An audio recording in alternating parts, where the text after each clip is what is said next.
Merino packs. You smoking Merino packs or what?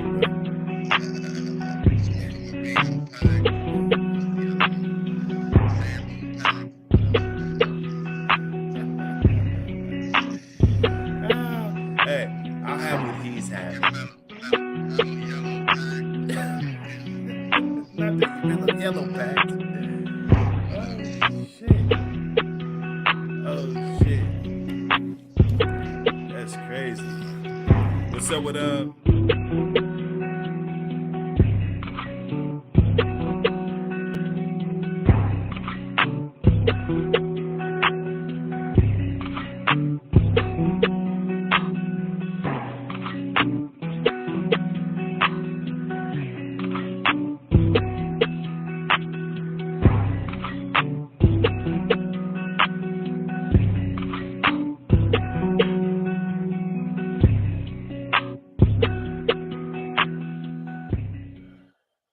we already gassed up, man.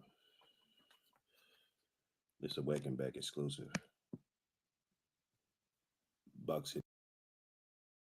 You know how we do. We here to shake shit up, man. You see the Buck City. We're here to shake it up. You know what I'm saying?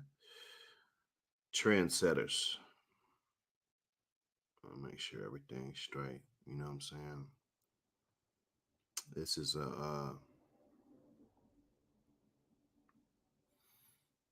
this is that 4.49 right here. We've been going in. We've been going in for a minute. We've been going in for a minute. I told you this one was gonna have at least 20 videos on here. You know, we well past 50. You know, we well past 50. You know, on here. We ain't even started season 5. It's gonna be on a whole nother frequency, you know. It's gonna be on a whole nother frequency. We're gonna be doing that. You know, we're gonna ride this one up until, you know what I'm saying, certain time, and then we're gonna switch it over. We're gonna shift gears, you know. I want to talk about selective breeding, but first I just want to just remind people, you know what I'm saying, when you're doing good, they hate you. You know what I'm saying? That's the bottom line. You know, if somebody, you know, that you had a disagreement with, let's just call it a disagreement, or rather if it was funny, or rather if it was for cloud, or, you know, rather, you know, whatever it is, you know, they're just not gonna waste their time if you're not doing nothing. You know, they're not. Nobody's gonna waste their time trying to slander you, or, you know, I mean, they're just not gonna waste their time if you're not doing nothing. But when you're doing good, you know, you're gonna have cats coming up out the woodworks. Like, you know, if I didn't have videos, you know, of me trying to slander me, and, you know, people, you know, that means I'm not doing shit. You know, let's be real. You know, some people, you know, they ask for the shit. You know, you know, maybe I do too. You know, I ask for the shit, but um when you're doing good, even in your own area in life, you know, it could be at work, you know what I'm saying? You could be getting that promotion that guy over there wants, you know what I'm saying?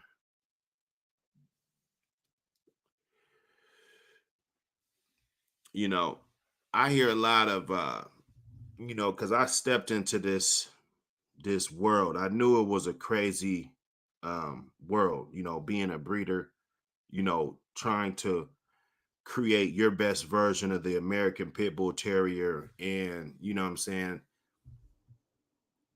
you know, having my stuff available. And, you know, I really didn't know. Well, actually, I knew it was a lot of drama, but, you know, I didn't know what to expect, and what, you know, how this stuff kind of worked, you know what I'm saying? And, you know, you'll get caught up in it, but, you know what I'm saying, you got to remember that, you know, YouTube is YouTube, and, you know, real life is real life. You know what I'm saying? Don't never for a second, you know, get the two mistaken for each other, or mix mingle them. You know what I'm saying?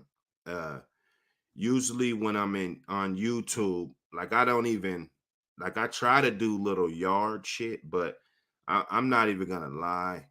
Um, you know, when I'm on the yard, just kind of in my little groove, that's the last thing I'm thinking about, is making a video. You know what I'm saying?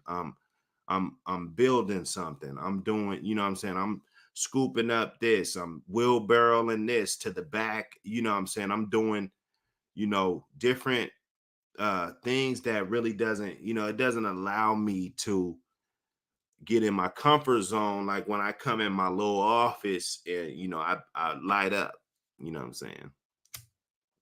If you know what I mean, y'all. You know, I'm just waking and baking. But so,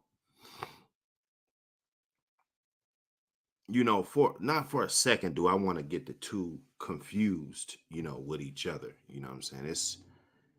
It's a level of focus that you need when you're dealing with these dogs, and you're dealing with adversity, and you're dealing with, you know, taking care of business, making sure everything's straight. You know what I'm saying? If anybody out there, if there's any paperwork, or, you know, anything that you need from me, that, you know what I'm saying, let's, you know, hit me up on my email. You know, hit me up. You know, everybody knows my website, you know, buckcitykennels.com. You know, I mean, it's self-explanatory. Hit me up right there. You know, I mean, I'm not gonna just Make it too easy for you. You know what I'm saying? Go on and hit me up. I don't even think you got to go into the site to contact me. I don't talk any legal shit on my phone. This is my phone. You know what I'm saying? If you call me and say anything illegal, you know what I'm saying, and you hear a dial tone, you know, that's why. Because I'm not with that. You see what I'm saying? I'm not with that bullshit. You know what I'm saying? And there's reasons why. There's various reasons why. People think like this, and people uh structure their programs, and conduct themselves a certain way.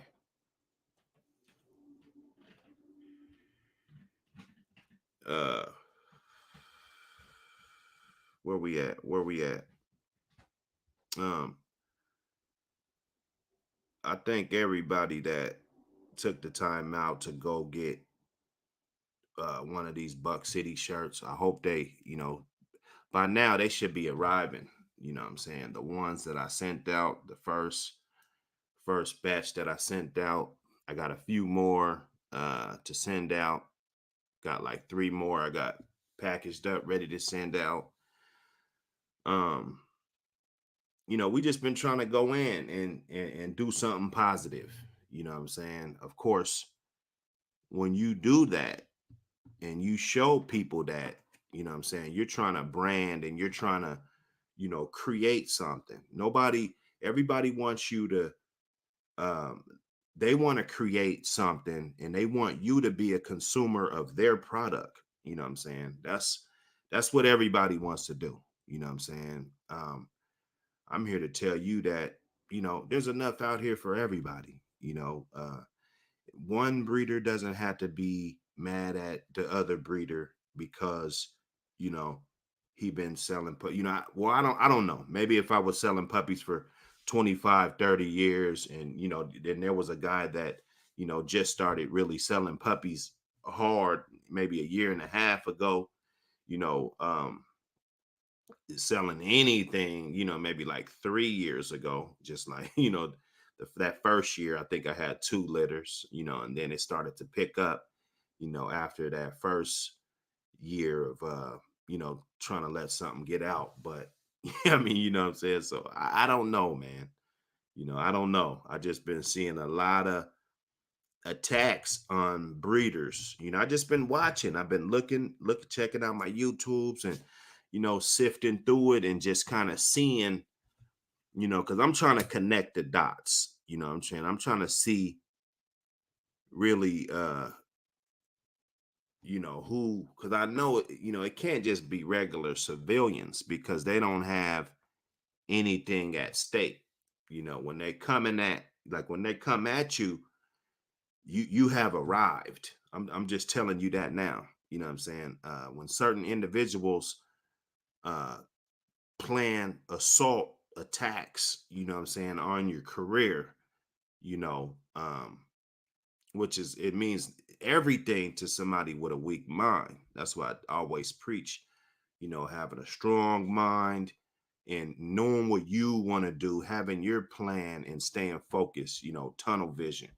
That way, when these guys come around, you call your buddies, we laugh, we laugh at the shit, man. We laughing, man. This shit, because it's laughable. Nothing gets affected. It's pure comedy. And I'm a little too serious. I can do it. I play. When I'm in a laughy mood. I'm in a laughy mood. But when it's business, it's business. You feel me? And that's point blank. Period. You know how it goes. So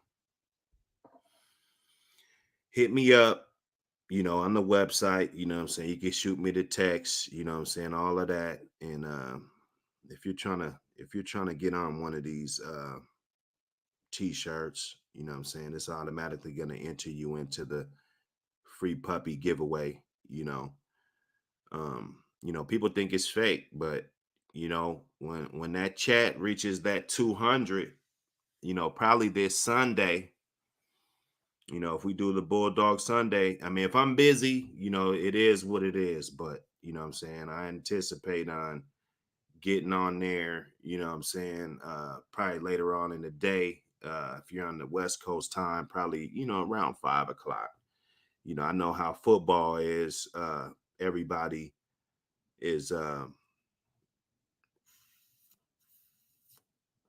everybody's watching football. It'd be a lot of games on, early in the morning. So, or early in the afternoon, and it'd be a lot of games on. It's probably hard to juggle. What I'm saying? I don't want nobody to miss out. Maybe you might have your laptop and you just watching a Sunday night game. What I'm saying? And we're probably gonna try to grow to Monday nights. I might try to do a special segment. What I'm saying? I'm just trying to ramp up the intensity. What I'm saying? Trying to just switch it up a little bit. Season 5 is gonna be crazy. It's gonna be crazy. But thanks everybody that supported the venture. I mean, it ain't much going into my pocket. What I'm saying? Just, I mean, shit, I think one of them was about $6 just to ship the motherfucker. What I'm saying? I don't charge no extra, no nothing. You send it, what I'm saying, you get a shirt. What I'm saying? That's what it is. You can wash them. It's real silk screen. What I'm saying? It's not no iron on shit. I mean, you could probably already tell that, but you could wash them. I done had shirts, not this one, but other ones that I made. I because I wear the shit out of my stuff. Like this shirt right here, man. I'm not about to get up on here and put on a new shirt every time. I'm gonna wear this one out. I'm gonna, you're gonna see this one all the way up to season 7, season 8. What I'm saying? I mean, shit. I'm a hard nosed, hard working dude. What I'm saying? So I don't want to. I know I'm gonna get dirty. So I ain't even trying to stay clean and shit. But the crispy clean today. I think I tried them on one time, what I'm saying, and I, slapped them on. But hit me up if you're trying to get on that. What I'm saying? We ain't nothing changed though. We still waking and baking. Go on and check us out at that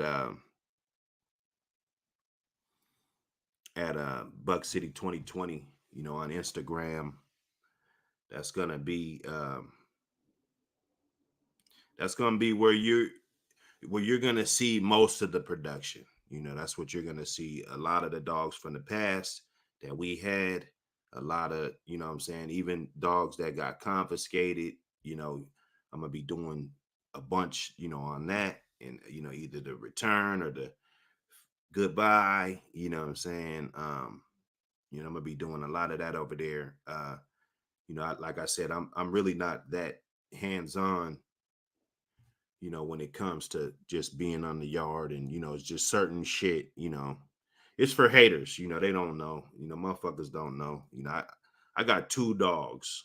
What I'm saying? So um I can it's easier for me to just show, different things, and there might be little things that might pop up, and that's what's up with that. But selective breeding, it's it's simple, but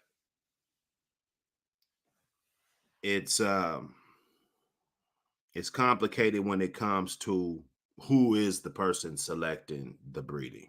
You know, I ain't gonna make this one too long. Um, Depending on your level of expertise, dealing with these dogs and knowing what to look for, you know, your selections are gonna be different than others. Uh, this guy might like big dogs. This guy, depending on what events, he's doing with these dogs, though it's gonna affect the way he selects the particular breeding. Okay. Let me get up on here because I can it'll make this a little smoother.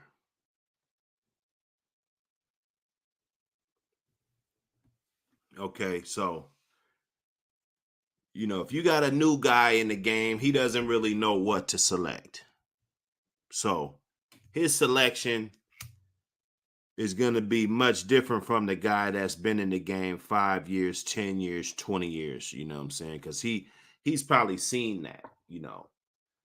This guy right here, I've seen guys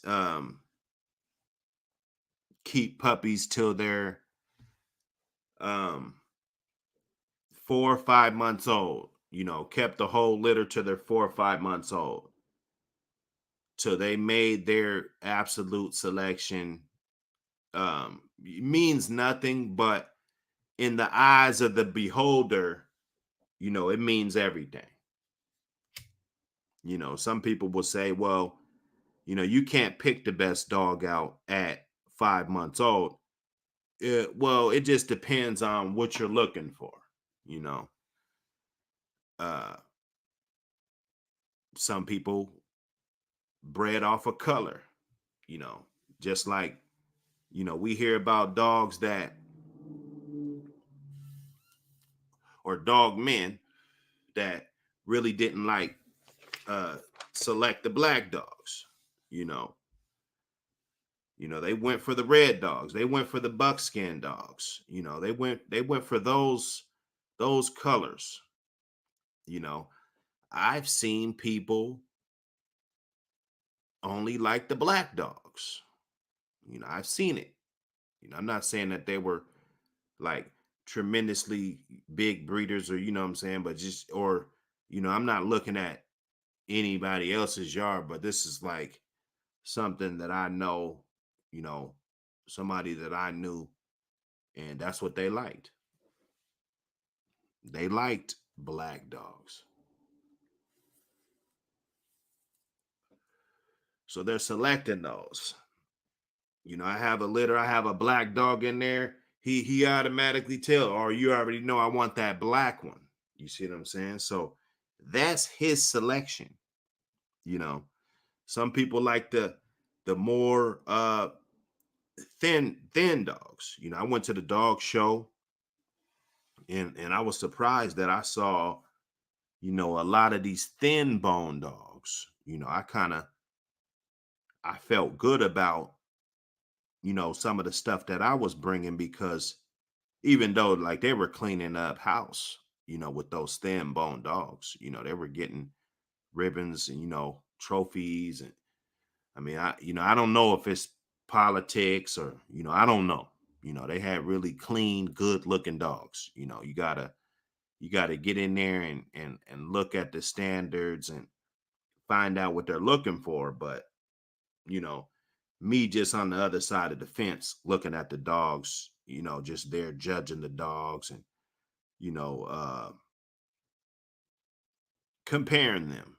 That's what it is. It's a big comparison. Even you might see one in the show ring and you might see one walking outside the show ring, and you might compare the one in the show ring with the one walking outside. I mean, that's what your mind and everything is doing when you're selecting. That's what's going on with that. Okay. So this guy might want the strong ones. This guy might want the fast ones. This guy might want, you know, the ones with the easy going temperament. Just real easy going, not in a hurry. I got dogs that If you try to go in their enclosure, or you try to, when you get ready to get them out, they're so hyper,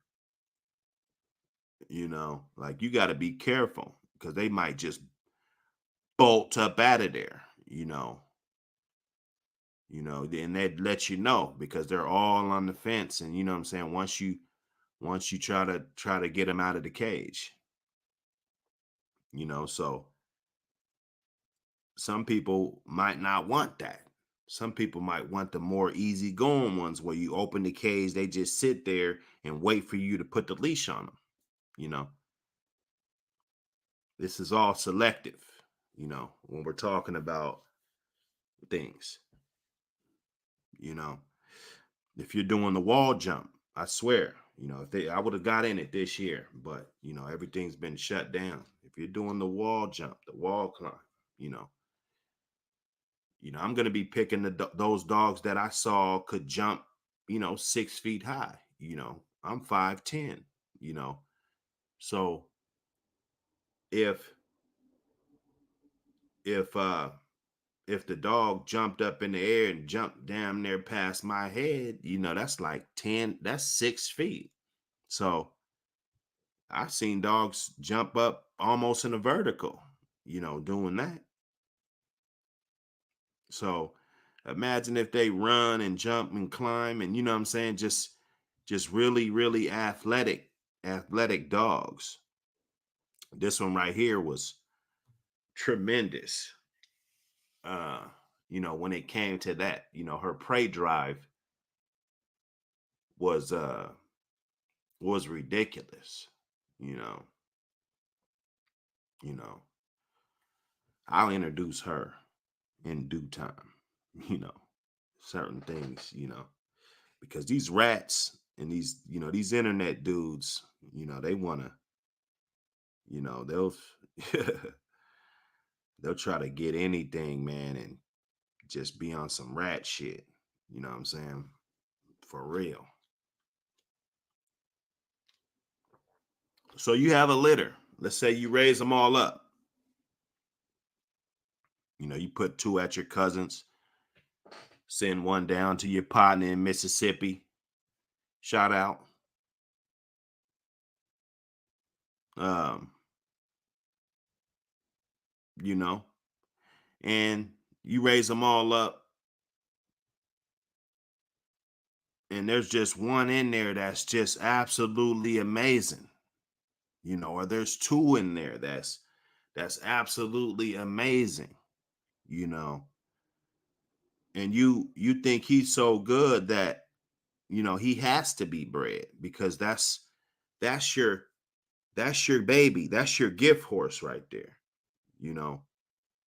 He's the one that possibly can be the one that can actually produce you what you're looking for and to keep the dogs going in a forward motion, you know, keep the dogs going, keep the bloodline going.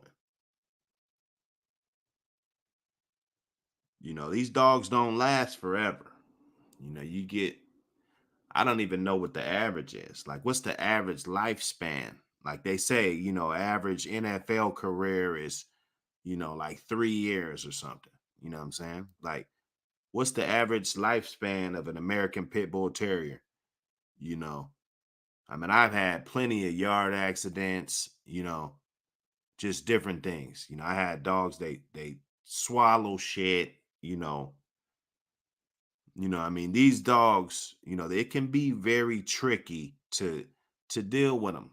I'm gonna make a video about that, you know, different preventative methods and things to, contain these animals, you know. Because if that's your dog, you're not really caring about how aggressive he is. You know, he's a part of your family at that point, or she. You know what I'm saying? So when you're making these selective breedings, and rather if it's just selecting things off of your own yard, or taking that gift horse, rather if it was a female, and breeding her to the best stud that you know, or the stud that you feel is you know a very, very good selection. Okay. Sometimes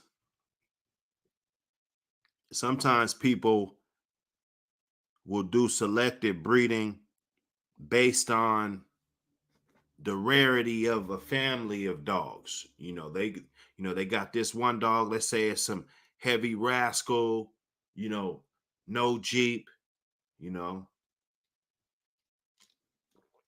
or heavy rascal, very, very little Jeep or something, something bred like that you wanted to kind of keep around because, not every rascal dog doesn't have the Jeep, you know what I'm saying? And then you get two of those and you just want to keep that going.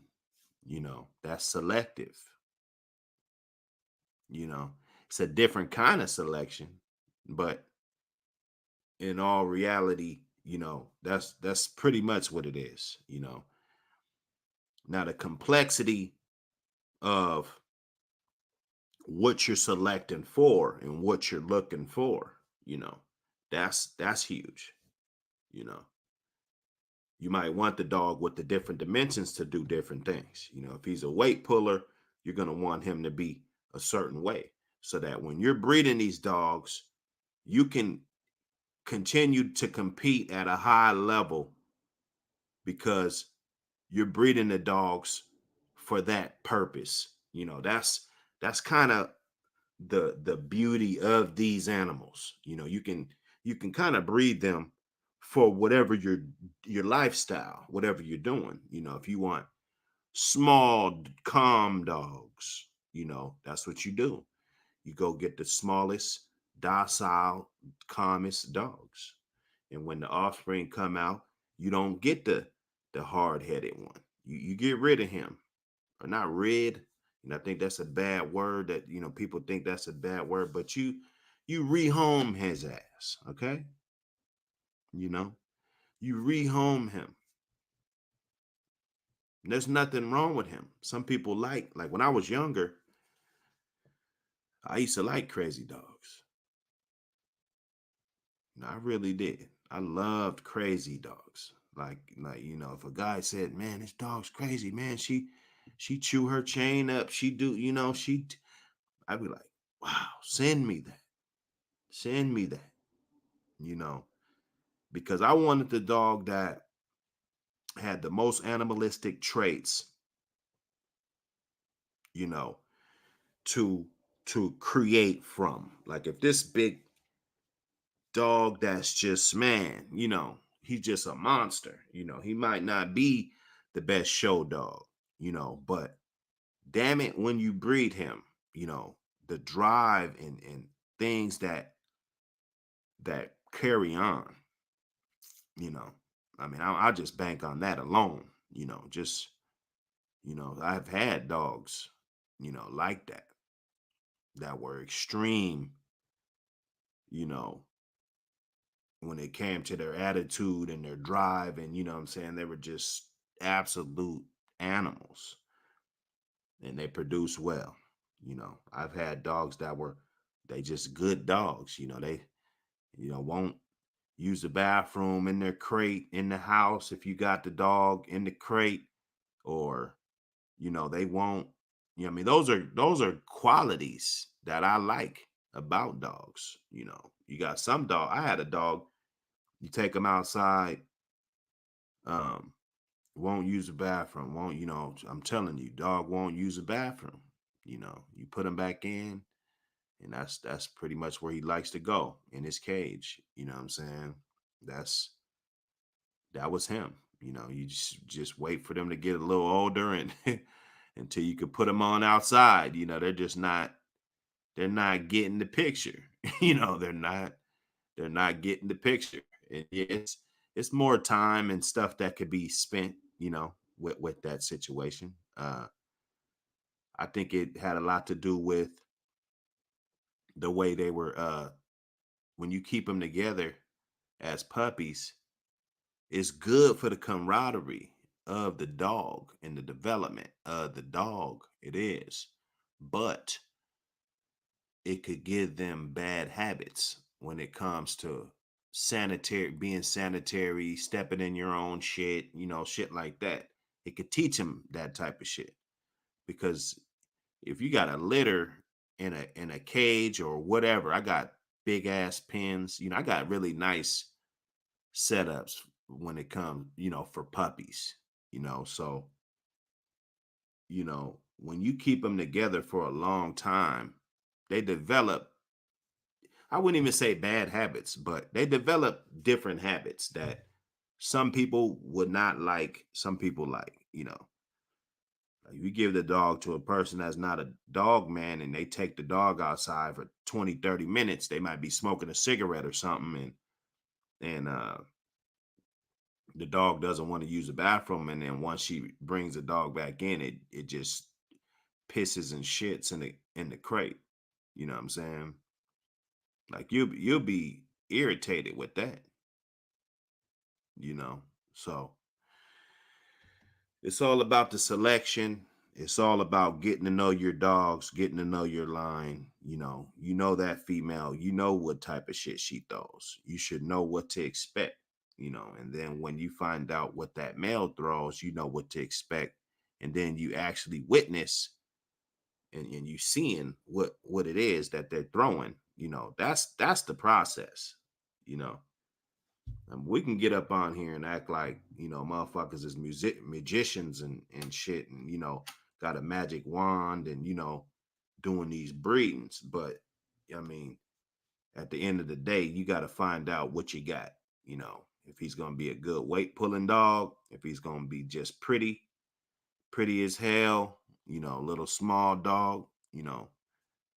One guy, I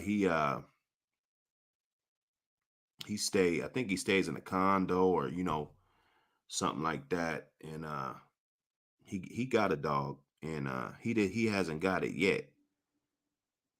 His would have been on the way now, but they he hit me back up and was like, "Hey man, you know what? How big is that dog? He's gonna be a little bit big." And then I had a litter that I know, these gonna be some little guys. They're gonna be little. So he was like, "You know what? I'm gonna switch over to no problem," because nobody was even really thinking about that. Well, I had a guy, he's getting a pair, but and they're getting a pair also, but it wasn't really that many people on that litter. And then that male that he was getting, it was the one I wanted to keep. So it was like, hey, cool, you know what I'm saying? But that was selective for him, you know what I'm saying? He picked the pup that was small. So let's say later on, 5 years down the road, he gets a litter or two, and he continues that. Like, okay, I'm gonna get rid of these bigger ones, I'm gonna keep these smaller ones. Pretty soon, that guy's gonna have some pretty small dogs, you know unless he does something selective and add a bigger dog to the sauce, or a longer leg dog, or what I'm saying, it's you might like the dogs with the longer muzzles. you know it's about having patience and selecting for what you're doing. This Buck City Kennels live, and we got here.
for you. What do you do with your hard keepers? Do you mind a hard keeper? Like, is it a big deal? I'm talking about somebody dig holes, mess with their doghouse. And what is your remedy? Or do you believe it? Is there a fixer? You know, because I think when you have a hard keeper, he needs attention. You know what I'm saying? So, do you think there's a remedy for a hard keeper, and so forth? Yes, absolutely. I agree. If you know, I have one that, well, it's the different things. There's 5, 6, 10 different setups you could have for one dog. You know what I'm saying? Mm-hmm. Mm-hmm. I think, and it could be tedious, it could be annoying, it could be, like people may say, waste of time, but switch him up. If he doesn't like the chain, put him in the cage. If he doesn't like that, put him in the crate inside, walk him out, during the day. If he chews through crates, put him on this thing. If he chews up roots and stuff, don't put him by the tree. Just different things that I have found to be very helpful.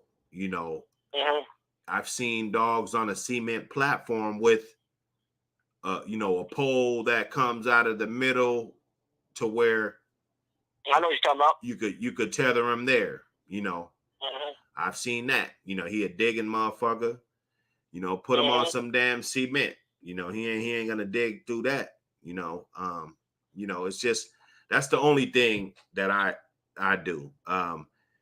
Us being city boys, some of my dogs, they gotta be housed in other parts of the country. You know what I'm saying? Just like, this damn dog, he's a hard keeper. He do this, he do that. He just obviously just way too much for me right here. And my partner say, hey man, bring his ass out here. We got 40 acres, 100 acres or something. You know what I'm saying? He could do it. He could do that all day if he want. You know what I'm saying? So it's just different housing situations, switching them up. I had one man, he'd dig so far up under the ground, man. When you go back there and check on him, he come up, his whole damn face got mud on it and shit. You know what I'm saying? His whole goddamn up to the middle of his damn back and shit. You know what I'm saying?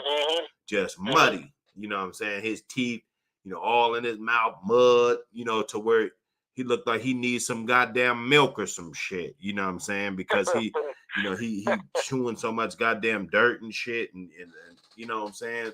So right. I didn't think there was nothing for this dude. I was like, wow, there's nothing for this dude, Right. And then I put him in the kennel, and he couldn't. It was on wood. It was in a kennel on wood. It wasn't no huge kennel.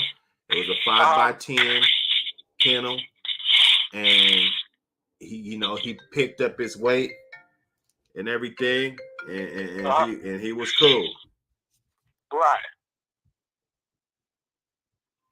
Yeah, I believe a lot of them dogs are good at they're good at one man dog yards and stuff. And to me, when they're a hard keeper, that's a good sign that dog is a worker. You can work this motherfucker. You got some dogs that can just work all day, while some dogs you can have them be lethargic. You know what I'm saying? You can burn them out. They're not supposed to take that much work on them. So like mine, I walk the hell out of my dogs. You know what I'm saying? So I got the energy to really work them. I don't have many animals.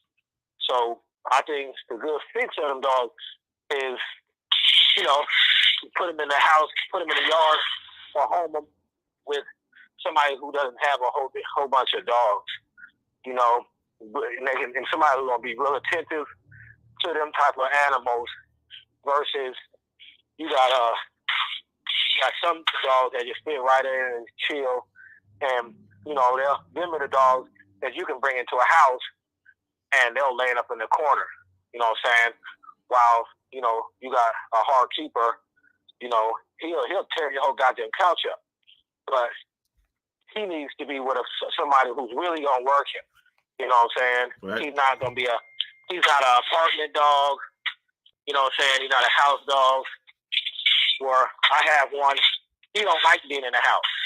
He'll be in the house for he can be in the house for 2-3 days, and he'll stand right in front of the window and stare outside. He's gonna bark at the damn squirrel. He'll bark so hard he'll damn near break your window. I mean, not because he'll hit he'll hit the window really hard. You know what I'm saying? And then what he'll do is he'll start tearing up my stuff. He'll tear up my shoes. Had my fresh pair of white Stan Smith's crispy pair too. Chewed up my all my stuff.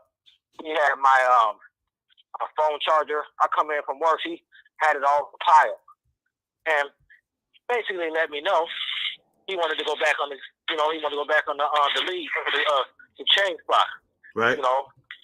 He likes the affection of being around me. You know what I'm saying? But then he's like, hey man, I'm not a goddamn I'm not a house dog, man. Leave that to somebody else. I need to be on the chain. Now, if I don't work him when I put him on the chain and give him that constant, working, he's gonna let me know. He'll start eating up his doghouse. But that at the end of the day, hard keepers are certain dogs. They're like ADHD people. You know what I'm saying? High energy. They gotta be doing something. You know what I'm saying? You gotta give them something to do.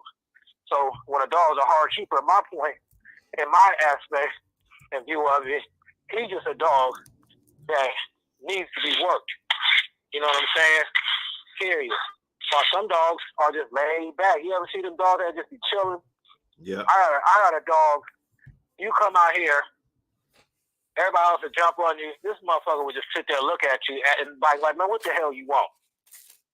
You know what I'm saying? I used to want those hard keepers, man. I remember back in the day, Untouchables, those guys, they used to have dogs and stuff for sale and stuff. And, there'd be one that, he say, man, he hang on the tree all day. I guess a dog, he little motherfucker, he'd just jump up and grab a limb and be hanging out, working the motherfucking tree all day. And then,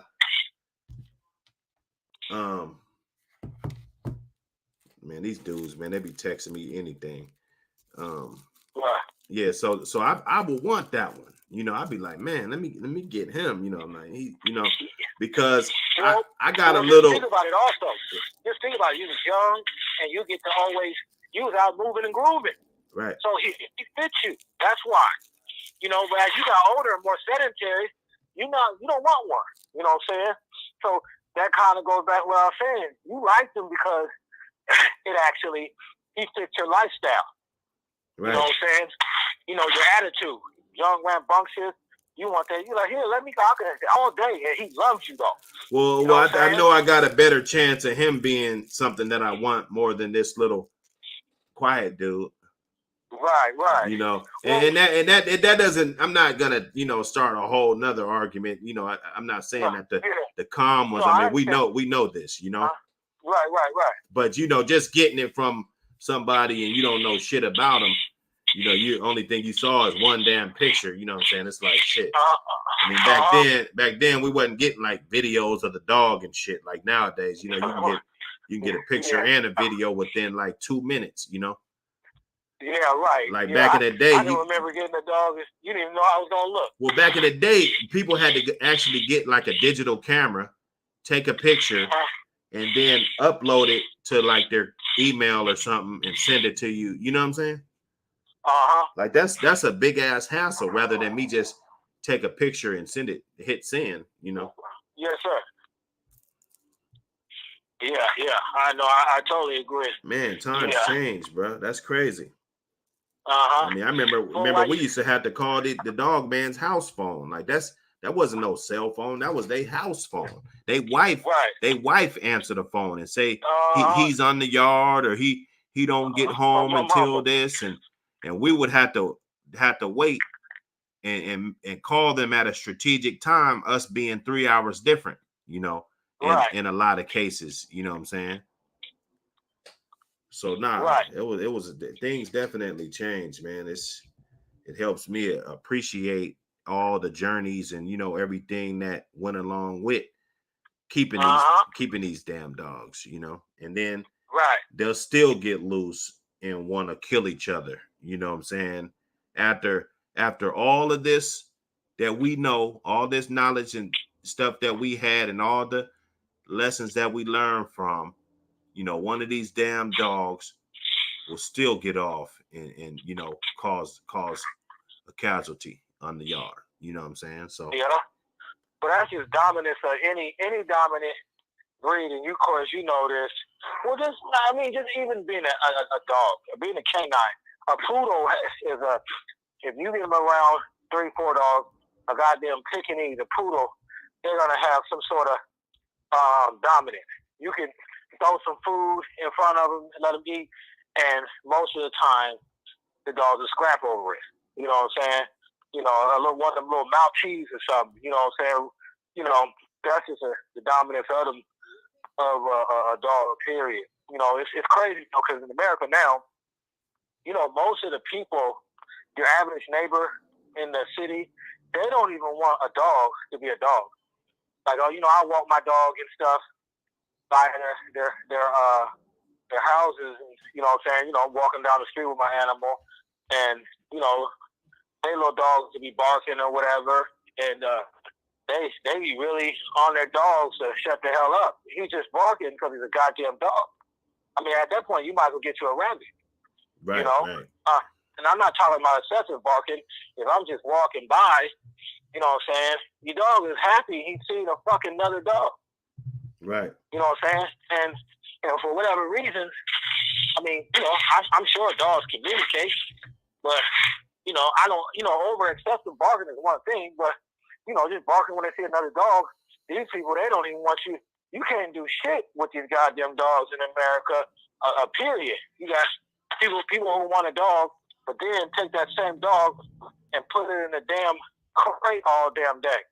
You know, like, why do you want this dog? If it can't bark, you're not going to walk it. You know, the dog is unhappy. You know, when people will see a dog on a chain, they don't understand a dog likes being outside.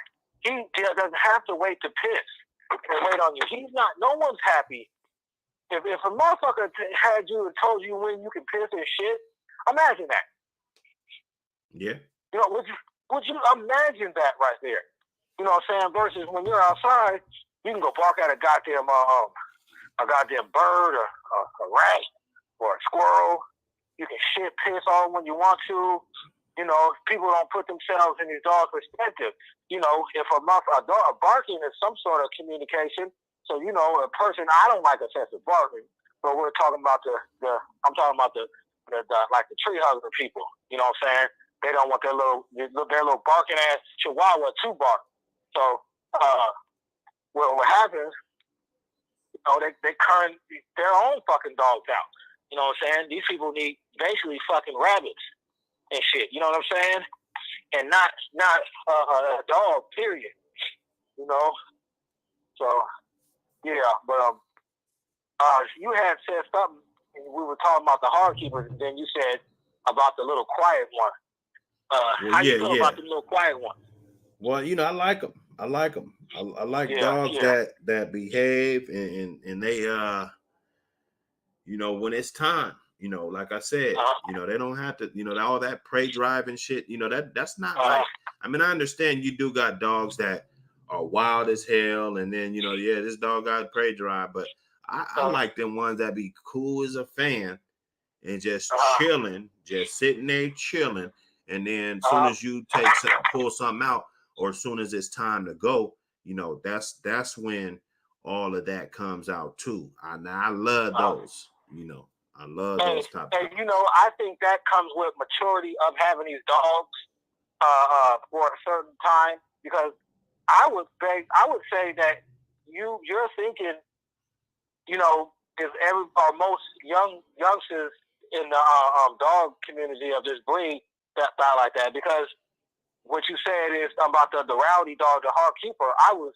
impressed by him first, and then as you get older in life and you have these dogs, that doesn't mean shit. Yeah, that doesn't mean shit, bro. Yeah, but it takes some time to be in these dogs to understand that. And now, if you were gotten into the game and somebody told you, "Hey, that loud dog, that doesn't," told him to, a person still would, I'd be like, "No, give me this loud one right here, so I can go, walk down the street and have my look good with my bulldog flexing and stuff on everybody and stuff." While you got this laid back guy right here, saying he's just quiet as can be, but he's a good dog also.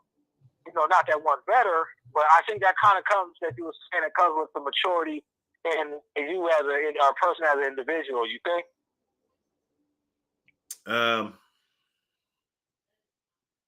Yeah.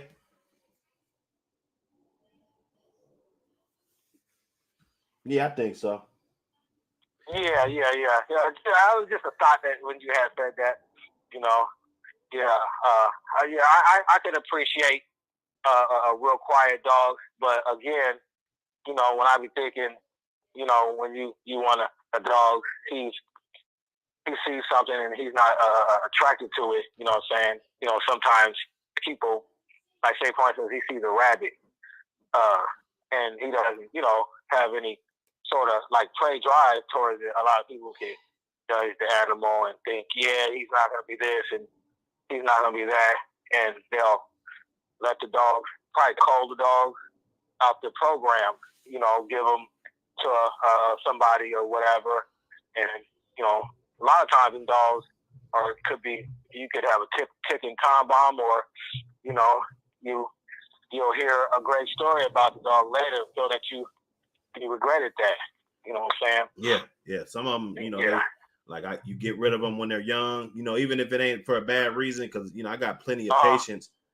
And then just how calm they were, just like they're just a cool dog, but when you see them when they get older, it's like, damn, you just saw Satan. You know what I'm saying? Yeah. So you just be like, wow, like that motherfucker turned it up from 0 to 60. You know what I'm saying? Like, and it be like that. It be like night and day. You know what I'm saying? That dog be 20 months, 20, and then once he hit 27, or even younger, or whatever. You know what I'm saying? It just depends on the dog and what's in that dog's head, how he's wired up. You really don't know. You really don't know how he's wired up, Yeah, that all goes with that patient. Yeah, I just like to get a collective. If I get a collective family, what I'm saying, I'm not it's always I don't think it's a hit and a miss, if I got a whole family of them, what I'm saying, because I can ping pong off each other and keep creating and keeping the same type of consistency, moving forward, But most definitely. I like those dogs that are eager to work, eager to get off their ass. Like, even if you want to throw a tennis ball or whatever, if that dog wants to chase that tennis ball 100 times, versus you might throw the tennis ball with another dog and he chases it one time and then he's going over there looking for something. You know what I'm saying? He ain't interested.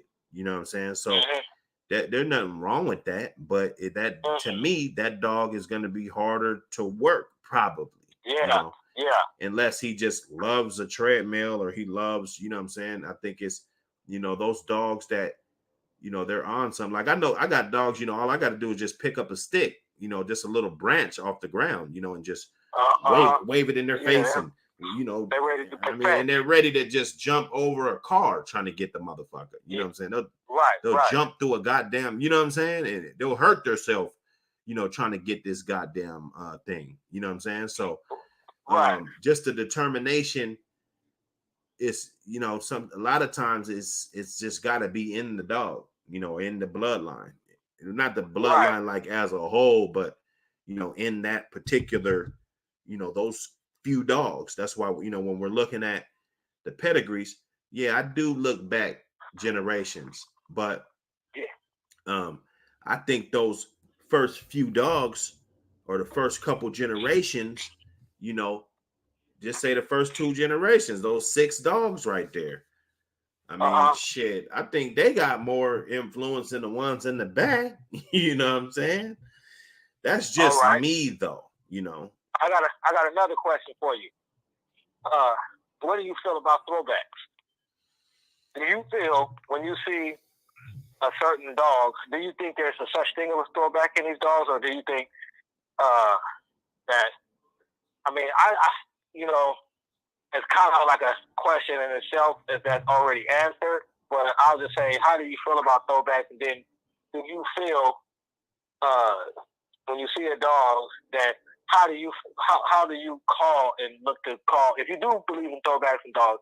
How what gives you the reason to say this dog's a throwback? Whether is it color, Well, the yeah, way he acts we or go whatever. off most. And do you think it's a throwback to what dog or a certain sex? Me most of the time is color, you know, and that could be the furthest thing from a throwback just because of his color, you know.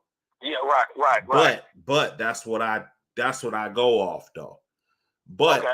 you know, it could be the way he acts, the way, you know, different things like that, the way he Uh-huh. does, the how this dog is, and he could Uh-huh. be like a damn split image of his daddy or a split image of, you know, a grandfather or something. You know, if you know those traits, a lot Right. of these dogs, like, you know, when you go back, unless you got your own family and your generations in, you a lot of people don't know these dogs. You know, they never saw Luke Kane. They never saw Macho Buck. They never saw, you know, a lot of these dogs, you know, Uh-huh. and even at a dog show, you know, they never saw them. Right. You know what I'm saying? And even some of the dogs of today, they haven't saw, you know.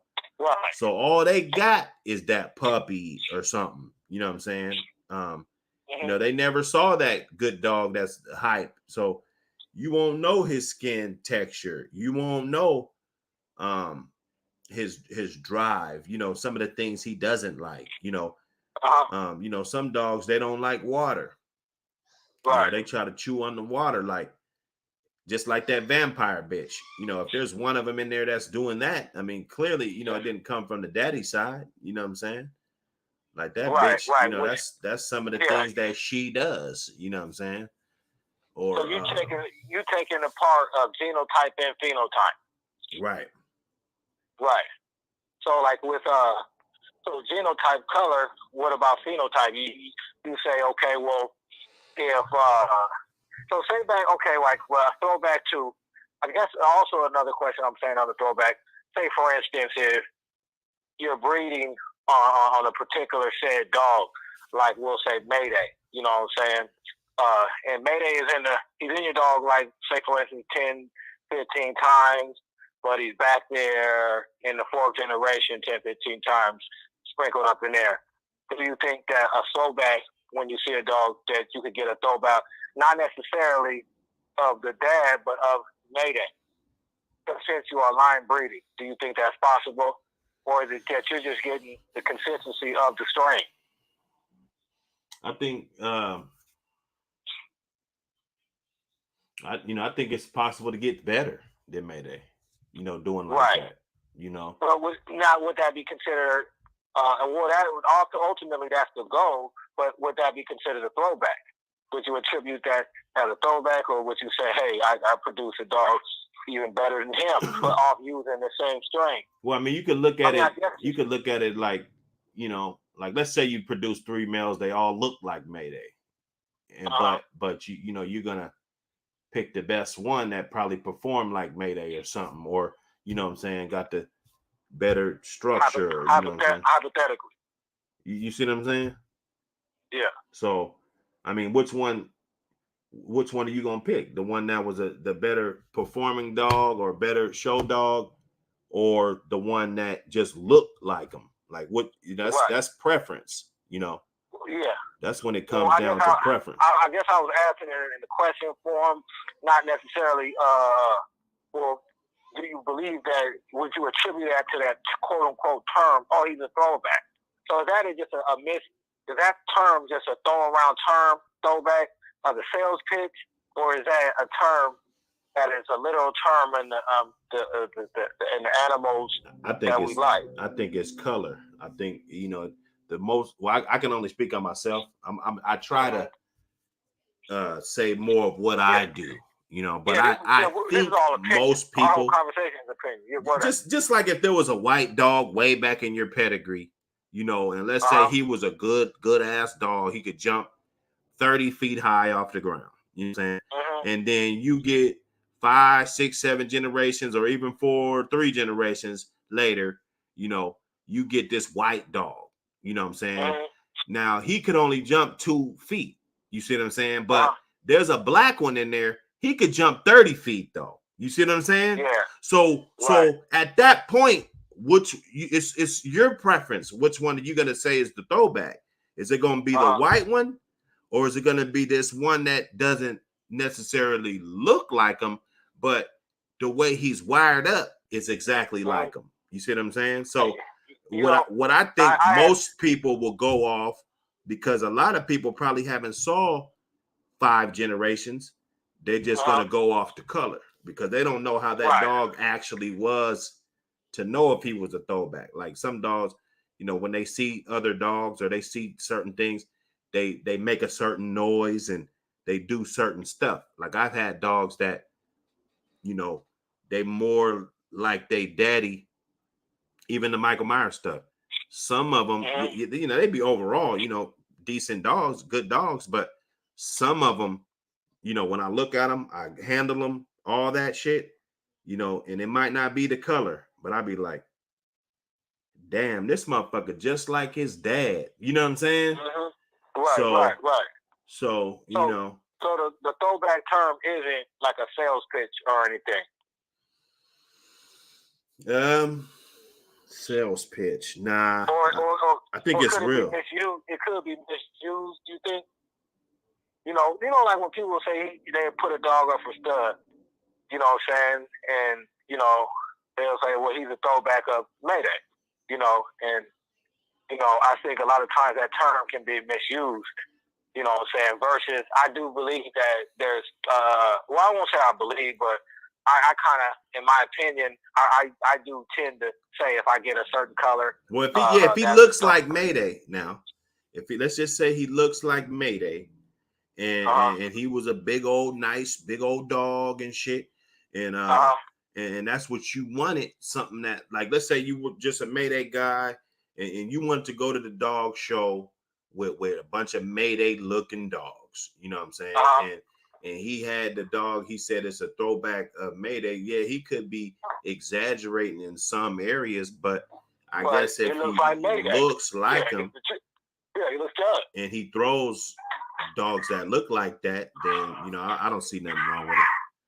Yeah, so we're on the same page. I'm like that. I seen a guy he had a whole bunch of he had a litter of black dogs, he had 2 black dogs, and all the puppies came up to mama. He was even amazed, and he had attributed to being a throwback, but you know, I kind of, you know, with color, you know, when you got black, you know, black can throw off anything, you know what I'm saying? So, you know, I don't know, but I guess I asked the question, you know, it was kind of answered, and I think it's like kind of like semantics, you know what I'm saying? You know, that term, you know, it can be, you know, like how you put it best when you said if he got Mayday dog, it comes with one that looks just like Mayday, it could be, it could be a sales pitch. He's a throwback of Mayday, but this motherfucker does. So to the people who say that don't believe that term throwback, it's just because showing a consistency of the strain. You know what I'm saying? They can be, okay, that's their attribute to that, but they can't argue with the fact that this dog looks exactly like.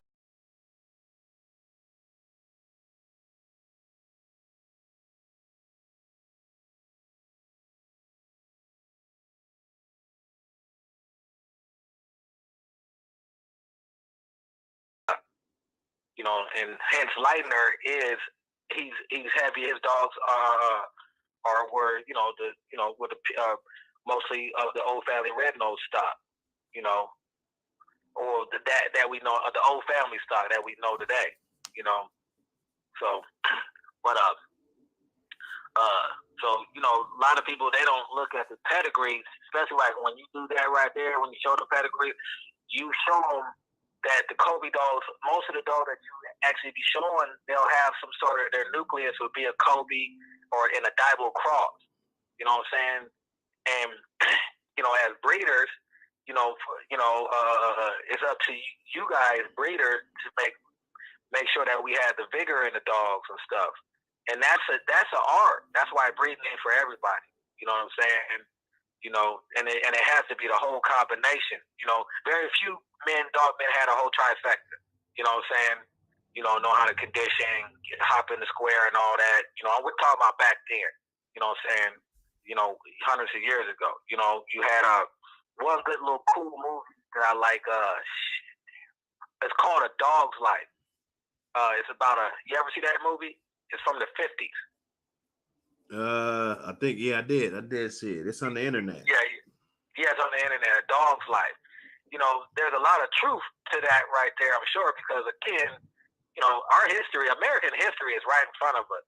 We just, your average American does not, and this is outside of dogs. The average American does not want to revisit certain parts of history of America because they use that to hide shit. You know what I'm saying?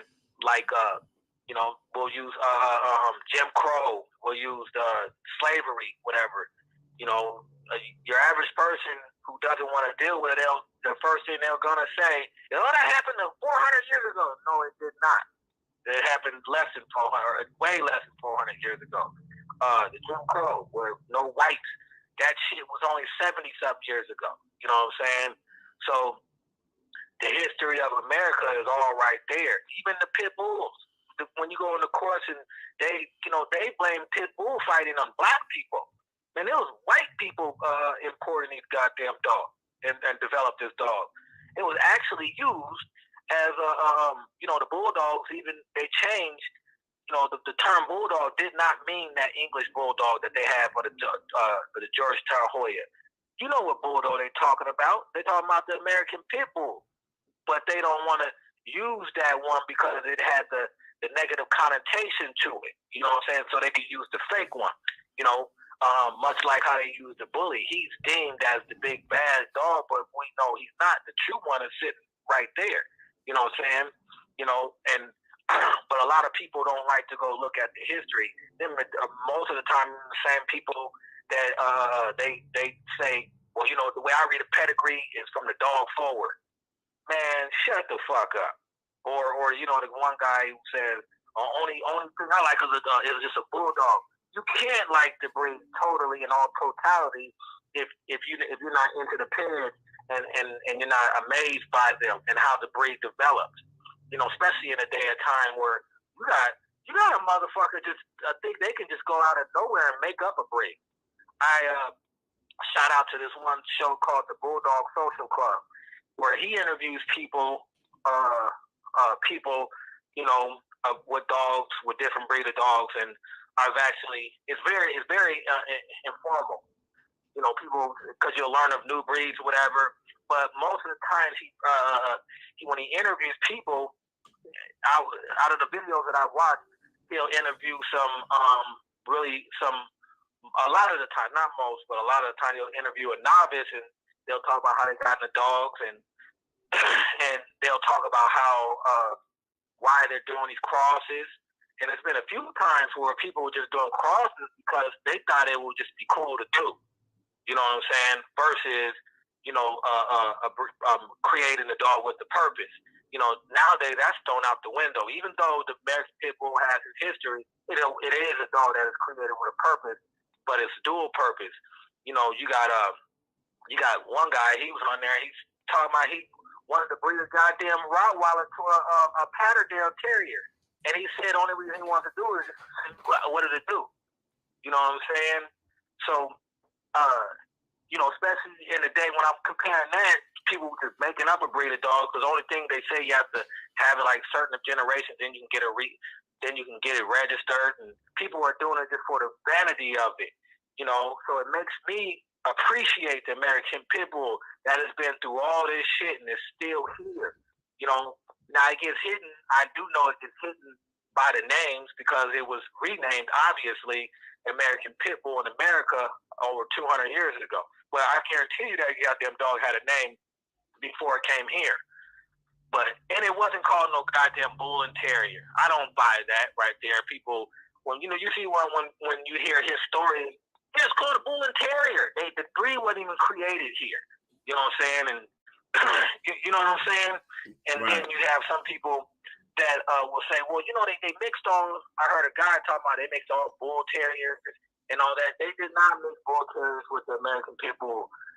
Now, some people may have used them in their programs, but their program had geared to something totally further way to the right and left. And I would even say them dogs became extinct. You know what I'm saying? And in the pictures that you see, there's examples that I could use of today that they're just a bastard-sized version.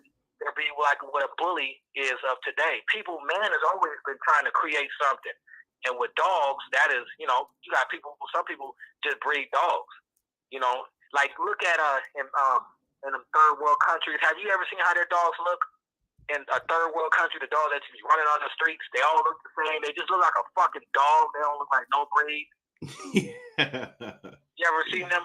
Yeah. Like if you ever go like in Asia, like one of them, not really third world where it's not where their village life is. They'll have a little dog, maybe black and tan hair sticking up, little curly tails and stuff. Well, them dogs are just town dogs. They're left to their own vices, breeding to themselves, and their purpose is to keep out varmints and rats and shit. You know what I'm saying? Just naturally. You know what I'm saying? But the American Pit Bull Terrier, purpose was for function. You know what I'm saying? So I don't like people will say they use the bull terrier. To this day, they still use a pit bull to fix the bull terrier. They don't use a pit bull or the bull terrier to use a pit bull to fix a pit bull. Never have they. You know what I'm saying? Now, because you could even go back and look at a bull terrier, how they looked not even 100 some years. I don't even go say 6 years ago. They look totally different.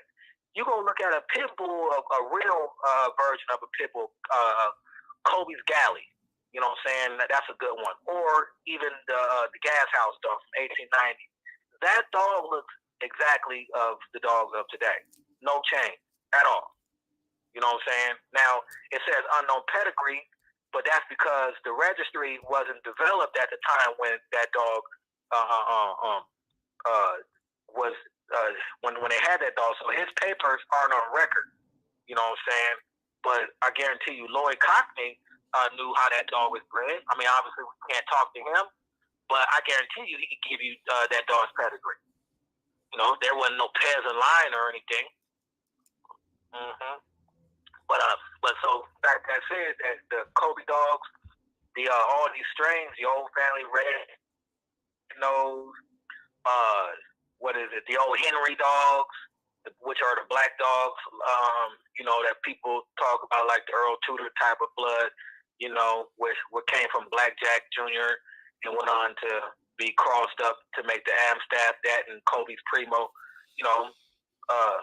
Them dogs were bred for purpose, and technically, they still work. Now, I wouldn't like a pure Amstaff.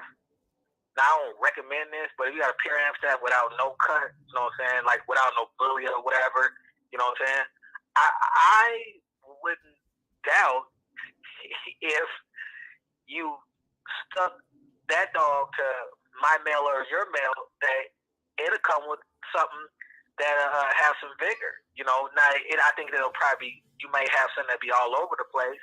You know what I'm saying? Meaning it may not have a sense of balance in them, because that Staffordshire Terrier today, I don't know what the fuck the purpose they have them for. I don't think they use it for hunting, or do they even have on their dog shows? They have treadmill races and that dive, that jump dive thing and stuff and all that. At a Staffordshire Terrier show. I think the Staffordshire. I think they be like, the little, not the obstacle course, but they like maybe go up the little thing and come down. You know what I'm saying? Little corny shit. Yeah. I'm curious. I'm looking into that one day. But even though they're separate dogs, that I'm pushing a line. You know what I'm saying? You could breed to the dog, and it could be considered. I don't know what the hell you call it, but because they're bred. As humans, we can control when you breed for a selective breed. You can put things in and take things out, and their temperament is obviously what changes the difference between the American Pit Bull and the Amstaff. You know what I'm saying? I think the vigor of them. You know what I'm saying? The temperament as a whole is what the difference. So they're basically a shell. But I would argue that you could wake something up. Now, again, I wouldn't want to be the dude and not recommend anybody to go, hey, you know what, I'm going to go get an Amstaff and breed it with a Mayday dog, and I'm going to come with my own bloodline. You know what I'm saying? I don't recommend that. You know what I'm saying? Because when you're doing that right there, you're playing with fire. You could make something, you'll fuck around and lead a breeding to the breeder. You know what I'm saying? Because, what happens if they don't work out for you, they end up at the pound, they give them away. You have some. That was one thing that I was when I was listening to. Shout out again to the Bulldog Social Club. Is when I was listening to them, and people were doing these little breedings like that, just seeing what they can make, and they were basically being Dr. Frankenstein. And when they were saying what happened to the dog, there was a little part that was kind of disturbing. They were just saying, "Yeah, I just gave all of them away and stuff." So, that still doesn't. I mean, you could say, okay, I gave him, put him in good hands, but damn, you just breeding dog just to give them away. You're trying breeding, and just to give them away, versus our breed of dogs. We know what it is, and we value our dogs. You know what I'm saying? I remember when I first seen our breed of dogs. Remember back in the 80s and stuff, when you first seen them, man, I could remember just being in love with them. Like, oh my God, like, wow. Yeah. Look at the American Pit Bull Terrier. Yeah, no. There was one guy, he had one up the street from my house. I would sneak up. He was about a half a mile from my house. I would go sneak up and go feed the dog, go sneak and feed the dog. He caught me and shit. Hey, man, don't feed my dog. No, I was getting a slice of bread. He's like, don't feed my dog no bread. You know what I'm saying? Had the little clipped ears. I don't know if he was an Amstaff or a pit. I don't see the lion and stuff. And then, obviously, I had got one for my birthday and stuff, when I was 7 years old. But, but back to the Kobe dogs, I would say that blood is still there. I can't speak for all Kobe dogs because I'm sure anybody listening, they could tell you their stories about them, and let alone any line. But I do know there is really good, well-kept, well-preserved Kobe dogs out there. And I talk shit about it. I was the first one to shit on them. And these dogs used to learn something every day. I mean, Jeep is a Kobe dog, bro. He's a 50-50, and he looks at of it when you have the twin of the bone structure to my dogs and to the Jeep dogs, that big bone and big old head. You can see the result of that cross is still prevalent. That cross can be done today, and it's going to get the same results. I've seen it. Somebody took this one dude. I won't say his name. He took the double bred son of that dog Garner has. Not Santos, the Spike dog. I'm not sure. Yeah. The Spike. Well, I know. The dog Spike that was off the son of that frozen semen. Well, somebody took a frozen semen and then put it to a Kobe dog. Now, look visually wise, these dogs, man, these dogs are beautiful. You know what I'm saying? Straight. You know what I'm saying? And from my understanding, you know, they're acting real good. Also, I was listening to you know that yard video with Fat Bill. Yeah. Yeah. I was listening to that. You know me. I be walking my thousands of miles. I was listening to that video just recently, and I usually I've seen this video 1,000 times. You know what I'm saying? What was it called? Game Dog 2000 or some shit like that. You know what I'm saying? Yeah. Well, he had in one of his videos that put a dog on the mail. He's with his son. He had a little black dog, and he had a Jerry Clemens to a Luke Kobe dog cross. The funny thing is if you looked at this dog, they hid that the blood was so hidden. It was all black dog. You would not have thought it was no goddamn Kobe dog. Right. Yeah. You would not swear. When I was walking. I had my phone in my pocket. I had to look at the damn dog. You know what I'm saying? All black dog. And I forgot what part it is. Where it's the part where he's with his son, and he's about to put the dog on the mail. And the dog was like a puppy, like 18 months, or no, a little younger than 18 months. But there was one dog he had used for an example. He was like, this is a Jerry Clemens dog, and we all know Fat Bill.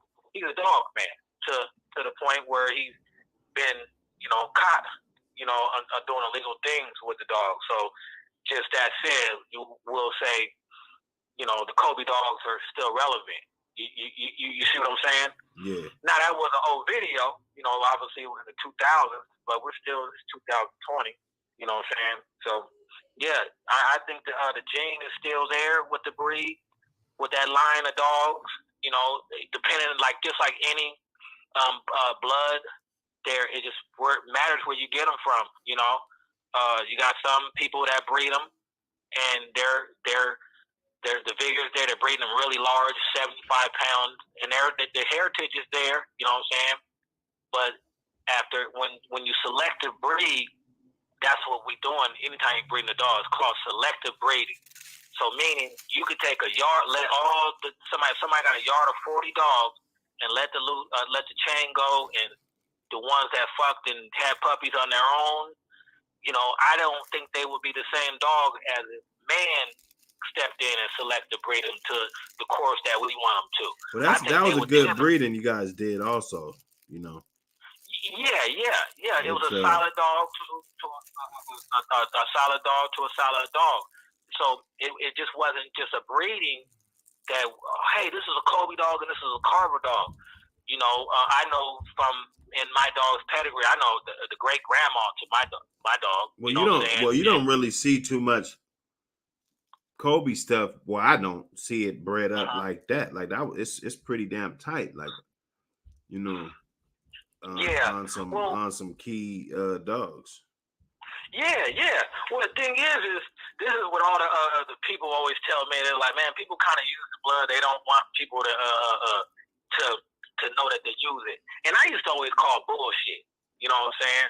But once I did do my investigation, it's kind of like when you get that certain card, you don't see it much, but you see it all the goddamn time once you get the card. I swear. Yeah. So it's you see one every block. Yeah. So since I had these dogs, I've been meeting new people, with them, and I've learned a lot about the breed. And from some old people, people inbox me. They were like, "Hey, man, I'm watching out for them, dog." They'll say, "I'm watching out for them ones right there," and they'll give me their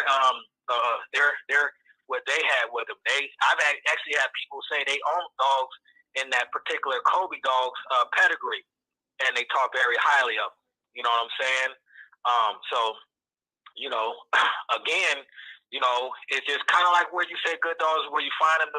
Them old bloodlines are there. Most people, they kind of want a pre-made dish, you know what I'm saying? Which there's nothing wrong with that, you know what I'm saying?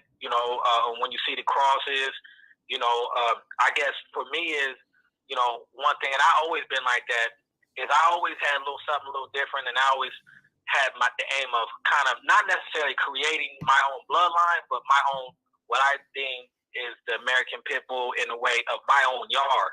So it necessarily wouldn't be a bloodline because I'm not putting it out there for, you know what I'm saying, but in my own preference, this is how I like my dish. Like if a person made a certain, like spaghetti.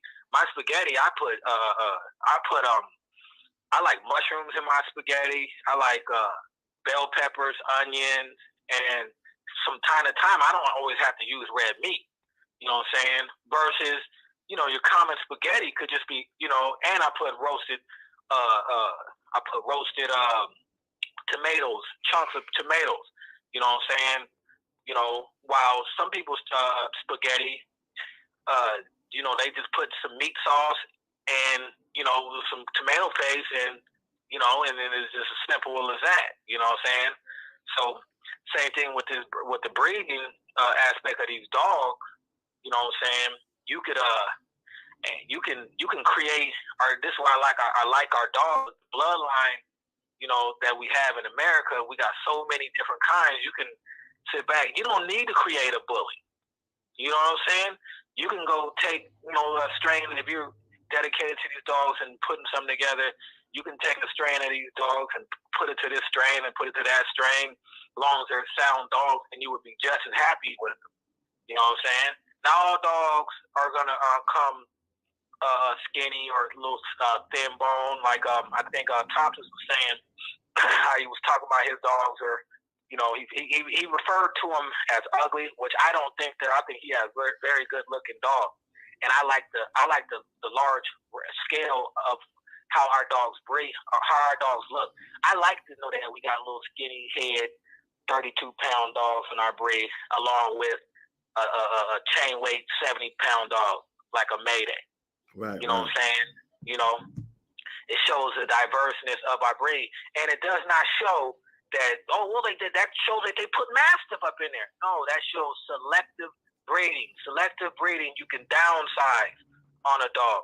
My litter that I have with this cross right here, I have dogs basically that range from right now for 45 pounds, and then I have one that's a little 35-pounder.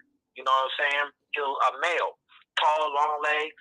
I have one, so there's extreme out of the 9. Well, 3 of them passed, didn't make it, so it's 6. I have one extreme on the more kind of a terrier. I'm gonna use that term, terrier type, meaning kind of real rangier and stuff. And I have one extreme where you could argue with me, and somebody could, if they didn't know any better, but they could say that I crossed this dog with a what is it, goddamn dogs? The Shar-Pei or a Mastiff or something. Because the dog has a little ugly goddamn. He got a little underbite to him. He got black mouth. He's red, deep red, and he got a little. To me, he's not ugly, but like the Bull Mastiff. Yeah. He got that same face. You know what I'm saying? Now the jaws come down a little bit. Yeah, just a little bit. Well, they all kind of have they're pretty lippy a little bit. All these dogs. Ironically, the Kobe female was not lippy at all. You know what I'm saying? But they must have pulled from the Carver side, which I know for a fact they did, because the dog, the particular dog that I'm talking about, he actually looks like Banjo, the Butcher Boy stuff. He pulled from that gene. He big old sick, real sick bone, black tail on him.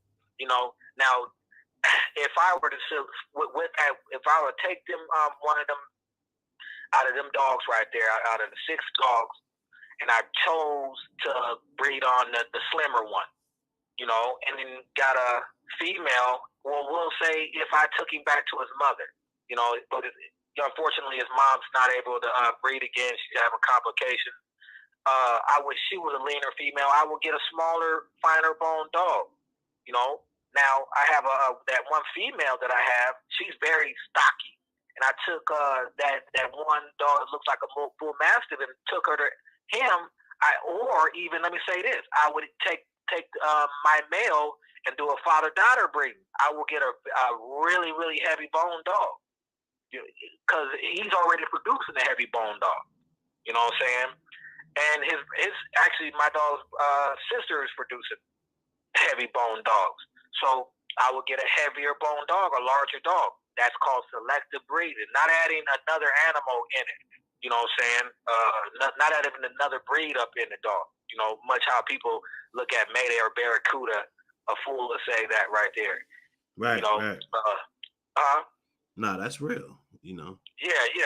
I got my selective breedings also. You know, I got a few dogs that I know they'll keep my big dogs alive, and I got some tiny little joints that I know if I ever need some little tiny ones, I can have that. Because I remember coming from Who did you? I want to ask you a question, and I'm gonna say something right there. Did you learn that from somebody, or you came up with that? Well, nah, just breeding. You know, just breeding. Did you learn that from somebody, or you came up with it on your own vices? Yeah, nah, I'm on. Okay, this is hearing facts with green thumbs. You know, where a person, like, you know how some people can, you plant, okay? Yeah. All right, this is almost around the same. People who actually breed, they use the same, the books for breeding plants and stuff, do hybrid vigor and stuff. They use that books to breed dogs. You do know that, right? Right. Okay, so that right there, what you just said is why you leave breeding to some people. Some people are good at breeding and some people aren't.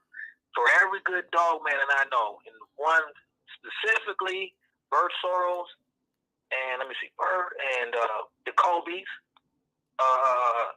they did what they call, and there's another dude, there's another guy, I don't want to say his name, he breeds really good dogs up in Canada, some good Bowes, Dutch boy stuff, and he actually does it, he's been breeding his line of dogs for 30 years.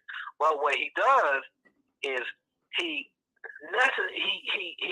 when he selects breeding, he'll not just size, I know, but other things. But we'll use size as the main thing. He'll take his smaller ones and have his larger ones almost to the side exclusively. So when he needs to do a cross, he has his cross within his line. You know what I'm saying? So, and you can produce vigor within your line. So you'll take the smaller one. They produce more air and wind, and this larger one, they got a lot of bone. You know what I'm saying? They're sturdy or whatever.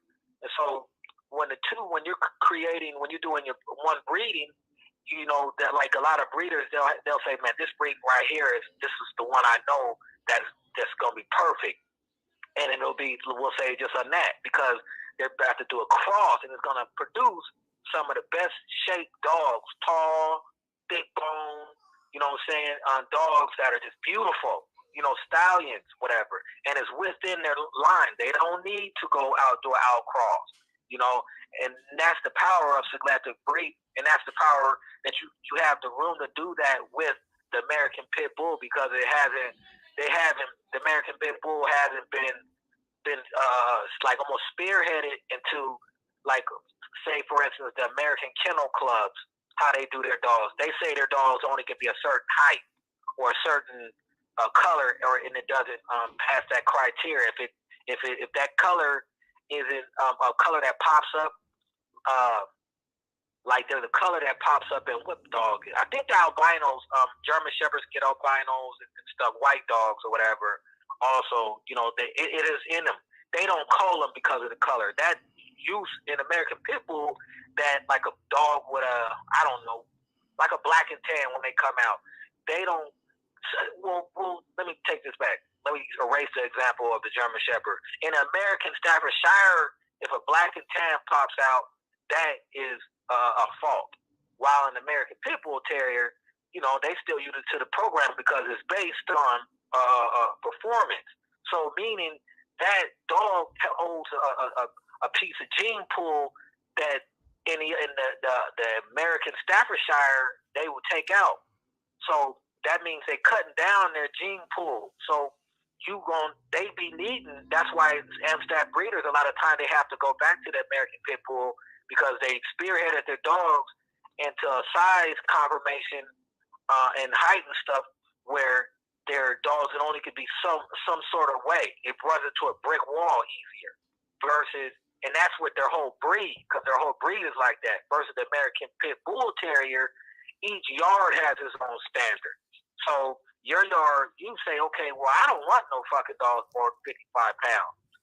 Now, so you're going to keep that standard on your yard, even though you're selective breed, but you don't want a big dog because, you know, you might have back problems or whatever, you know. And I don't really mind, but I might like a big dog. Say, for instance, I'm a bigger man. I don't mind.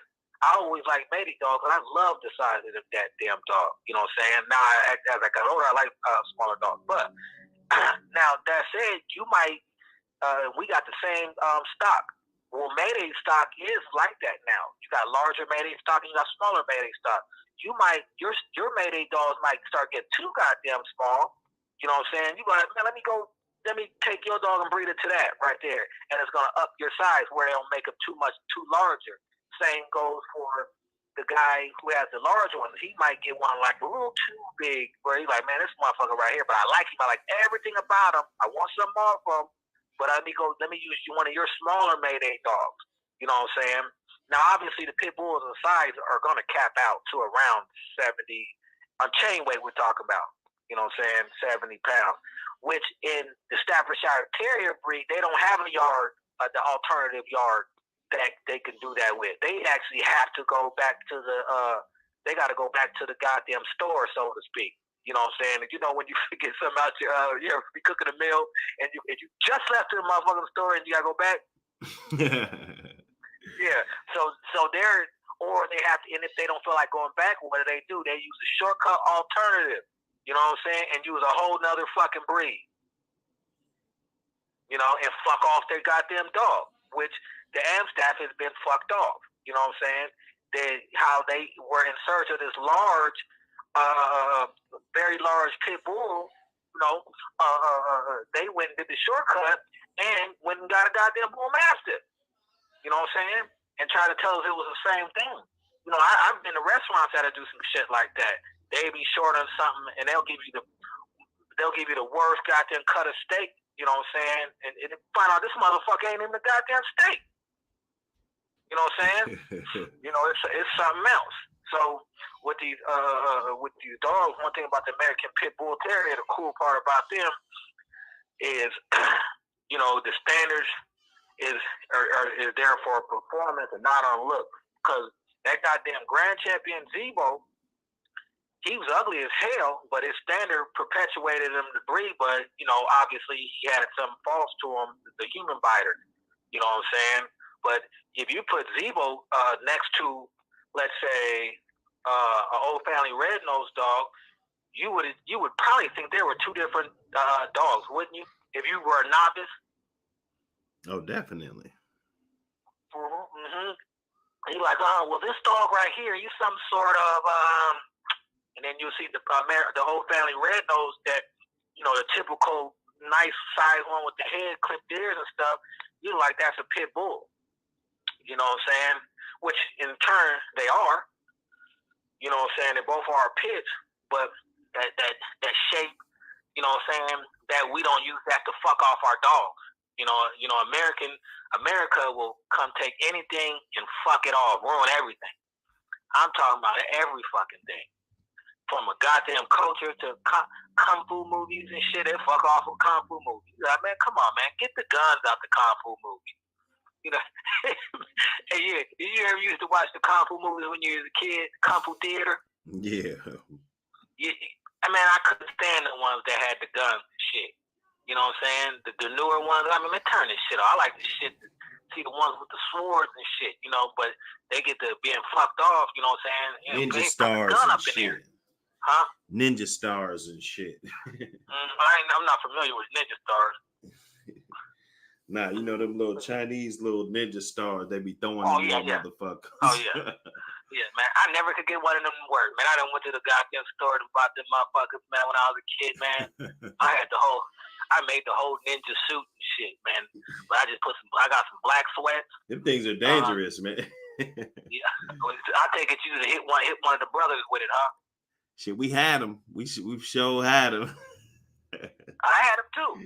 You know what I'm saying? I try to throw them at a few cats and shit. Yeah, oh yeah. I used to walk to the store when I was a youngster and I'd take my ninja star and shit. Like, yeah, if anybody fuck with me, I'm gonna throw this right between them goddamn eyes and shit. You know, ninja star. What are ninja stars? No, we cooked up. Yes, sir. We done? Cooked up.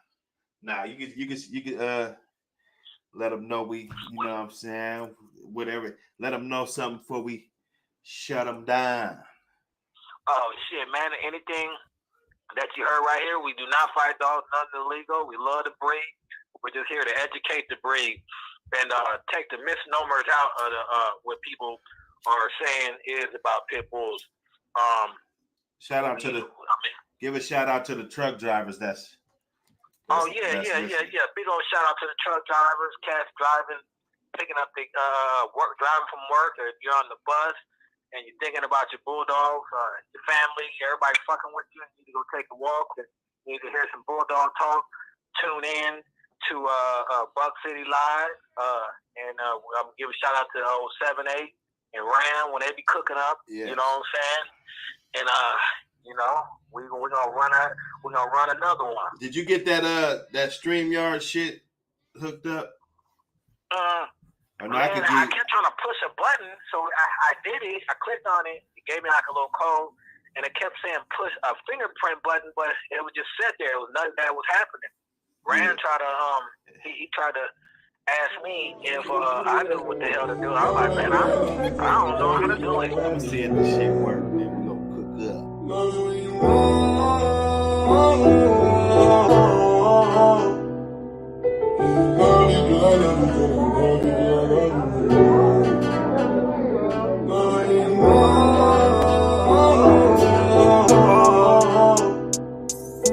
you know I really need you. You know I really need you. I need you more. Girl, I need you.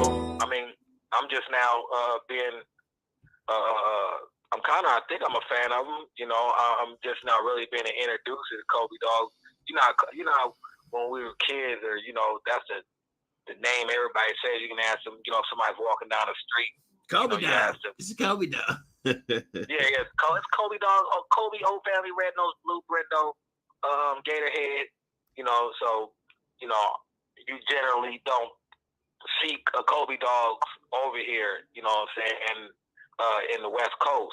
I mean, there's plenty of them here, especially now. They got a kennel that I just acquired some from the Kobe's, but obviously the origin of the Kobe's was their Northeast dog. So, you know, they were imported by John P. Kobe from Ireland. A lot of people don't know, he still imported dogs. Even Earl Tudor and a lot of other breeders still imported dogs all the way to the 50s and stuff. You know what I'm saying? They were imported dogs. I would even say even later than that, you know. So a lot of people don't understand that right there, that the breed is been developed over years, and that you know, Ireland or wherever the fuck Kobe's was getting them from, but they were still implementing their program. But what I've noticed about the Kobe dogs in my investigation and doing having done a cross, I noticed it fixes a lot of things on both ends, because the female that we did the breeding to, she wasn't necessarily thin bone, but she was real like if she was a woman, she'd be shaped like a basketball player, you know what I'm saying, like a point guard, you know, real athletic, you know. And while the male that slim and strong, strong and slim. Yeah, like strong, real strong, slim, athletic, you know what I'm saying? Yeah. You know, and so, but the problem was what they were having, the Kobe's were having, is a lot of people who do have the Kobe dogs who want to maintain a line have a problem finding the right dogs to cross them with to maintain the Kobe the line as a whole, which I think that can happen in any line. You know, the Heinzel breeders come across that, the Goner people who have the Goner dogs, they somehow they just can't bring themselves to finally do an outcross. And I think that it may be that they don't have a cousin line, you know what I'm saying, to cross them with. Well, let me take that back. Heinzel and Kobe, that is kind of like their pack. So they're not necessarily cousin line, as Heinzel dogs are mainly based on the Corvino, the Dibo stock, but they did intercross their dogs. So if you look at Heinzel's Gringo, he's the Dibo Kobe. So the Kobe yard would use the Heinzel as a cross, and the other way around. The Heinzel's, Rostov and Howard Heinzel, that was their out. But I think at a point in time, that them dogs just absorbed in them and didn't really do, if you're doing that for 50, 60 years, that didn't make no type of, that change, that little out that they did end up being the same dogs, if you know what I'm trying to say. Right. So, the dog that I used was a Kobe dog, and I think that he negated. Hold on, right fast.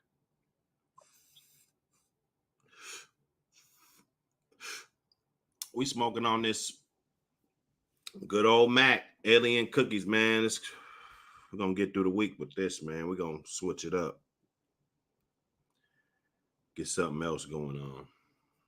You know what I'm saying? Cooking on these old Kobe dogs, man. He posted a real nice female out of that breeding. I'm not sure how many females he got, but they look really good, man. I got to give credit where credit is due. You there? Yes, sir. Yes, sir. Yeah. Hold on one more time. Let me get these. Yes, sir, man. It's a Wake and Bake exclusive. You know how we do. Wake and Bake.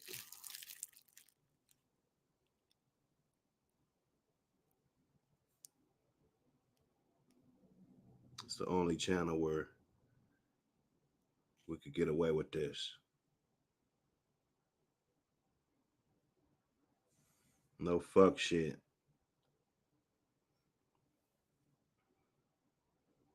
No fuck shit allowed when it comes to this channel. Get my template back up here. Yo. Yeah, now we here. It's Wake and Bake. Yeah. But like I was saying, the Kobe and Heinzel's, they kind of their dogs, but I think after a while that wasn't the fix to for their dogs, and the problems was they were having problems with litter size. A lot of times, dogs even coming into heat or whatever. So when this breeding was done with the Carver dog, the puppies, she had 9 in the litter. Only one female, healthy, 9 healthy, big old pups. So obviously the results are not said and done yet, but the pups physically are big, strong dogs. Real thick bones. Yeah, now that's good, man. You get some sturdy animals. Yeah. And the thing is it actually sees. I can actually see what my male was producing. Using them kind of like real heavy pure lines versus like I'll use the term scatterbred. You really can't see what your dog is producing, because at one point in time when you do scatterbred breedings, that your dog could pull from any goddamn gene pool. You see what I'm saying? Well, yeah. You know this because you're a breeder. If you just take we'll use Michael Myers for example. You take him to dog got some Chinaman, dog got some all this stuff up in there. You'll start looking. You're like, well, it is going to be more difficult for you to see Michael Myers' influence in these dogs. You know what I'm saying? Right. And I think really tight bred dogs, they're good for that, so you could actually see exactly what your male or your female is producing. You know what I'm saying? In the case of trying to see the productions. But yeah, back to the Kobe dogs. The information that I've gathered from them, from not just hearsay and myth, but who've had Kobe dogs for years, they're really proud to own them. And now these are people that I had to sift through the people who like them for nostalgia. That's a whole different group. You see what I'm saying? Right. Yeah. That, and just so people, for listeners, every bloodline has two types of it. Every bloodline. Rebel Jocko's got the nostalgic breeders, and when you see Rebel Jocko up and down or whatever, and then you have one that people, the other half, almost like the cousin of the same blood. They're not bred for nostalgia, and then and also they're not bred for. I won't say they're bred for fighting because that's illegal, but they're still bred for performance. And everything. I would say everything under the sun, with the exception of dog fighting. So yeah. Well, a lot of times, they're trying to keep the bloodline together rather than keep the traits together. You know what I'm saying? Yes, exactly. They're capturing. They're just like, okay, I'm gonna breed this, which a lot of times that's the only way we're gonna have some of these bloodlines. You know what I'm saying? Yeah. I mean, until somebody gets in there and tries to refine it. But I noticed that your dogs, like you said, they could pass for this, pass for that. Just like I was saying before we jumped on here. You've got, and I've seen a lot of tab shit. So I mean, I wouldn't say that that's the best representation of like Jeep shit as far as the look goes. You know what I'm saying? You might get a lot of red boy looking dogs, from the tab shit. But I want to say that those dogs have that kind of rugged, kind of Jeep kind of look though, and maybe that is the La Passe that's coming through there. Well, I think so. Also, too, there's plenty of examples of my when I did do my research. One thing about me is, and I'm sure you're probably the type of person also is like that. I looked up plenty examples of people using Kobe dogs for crosses. One was kind of my favorite one. Also is and Frank Roca liked him in his book that he had. I forgot the particular name of this particular book, but he liked Red B's Champion Red Dog, which he was a half Kobe, a half Cotton Bullet dog. Which Cotton Bullet is a grandson of Trey Hands Rascal, which obviously is a half brother to Dibble. And Rascal, a lot of people he doesn't get as much credit that Dibble does. People sought after Rascal dogs via Cotton Bullet as much as they actually sought after Dibble dogs. And they do different traits. You know what I'm saying? So, Rascal's like the brother that really just doesn't get as much credit. He's in our dog's head, but he is very significant, and I would say just as much as significant as Dibble was, because at the time, back in the days, when Dibble, people were sought after Cotton Bullet dogs, be it mostly from Bullet, but obviously other Rascal dogs. And people consider when you took the Dibble to the Rascal stuff, people consider it as a cross. But back to what I was saying about Red Dog, he was a cross, a Bullet Rascal cross. The Jeep ones are crosses between Bully Son, Kobe Cross.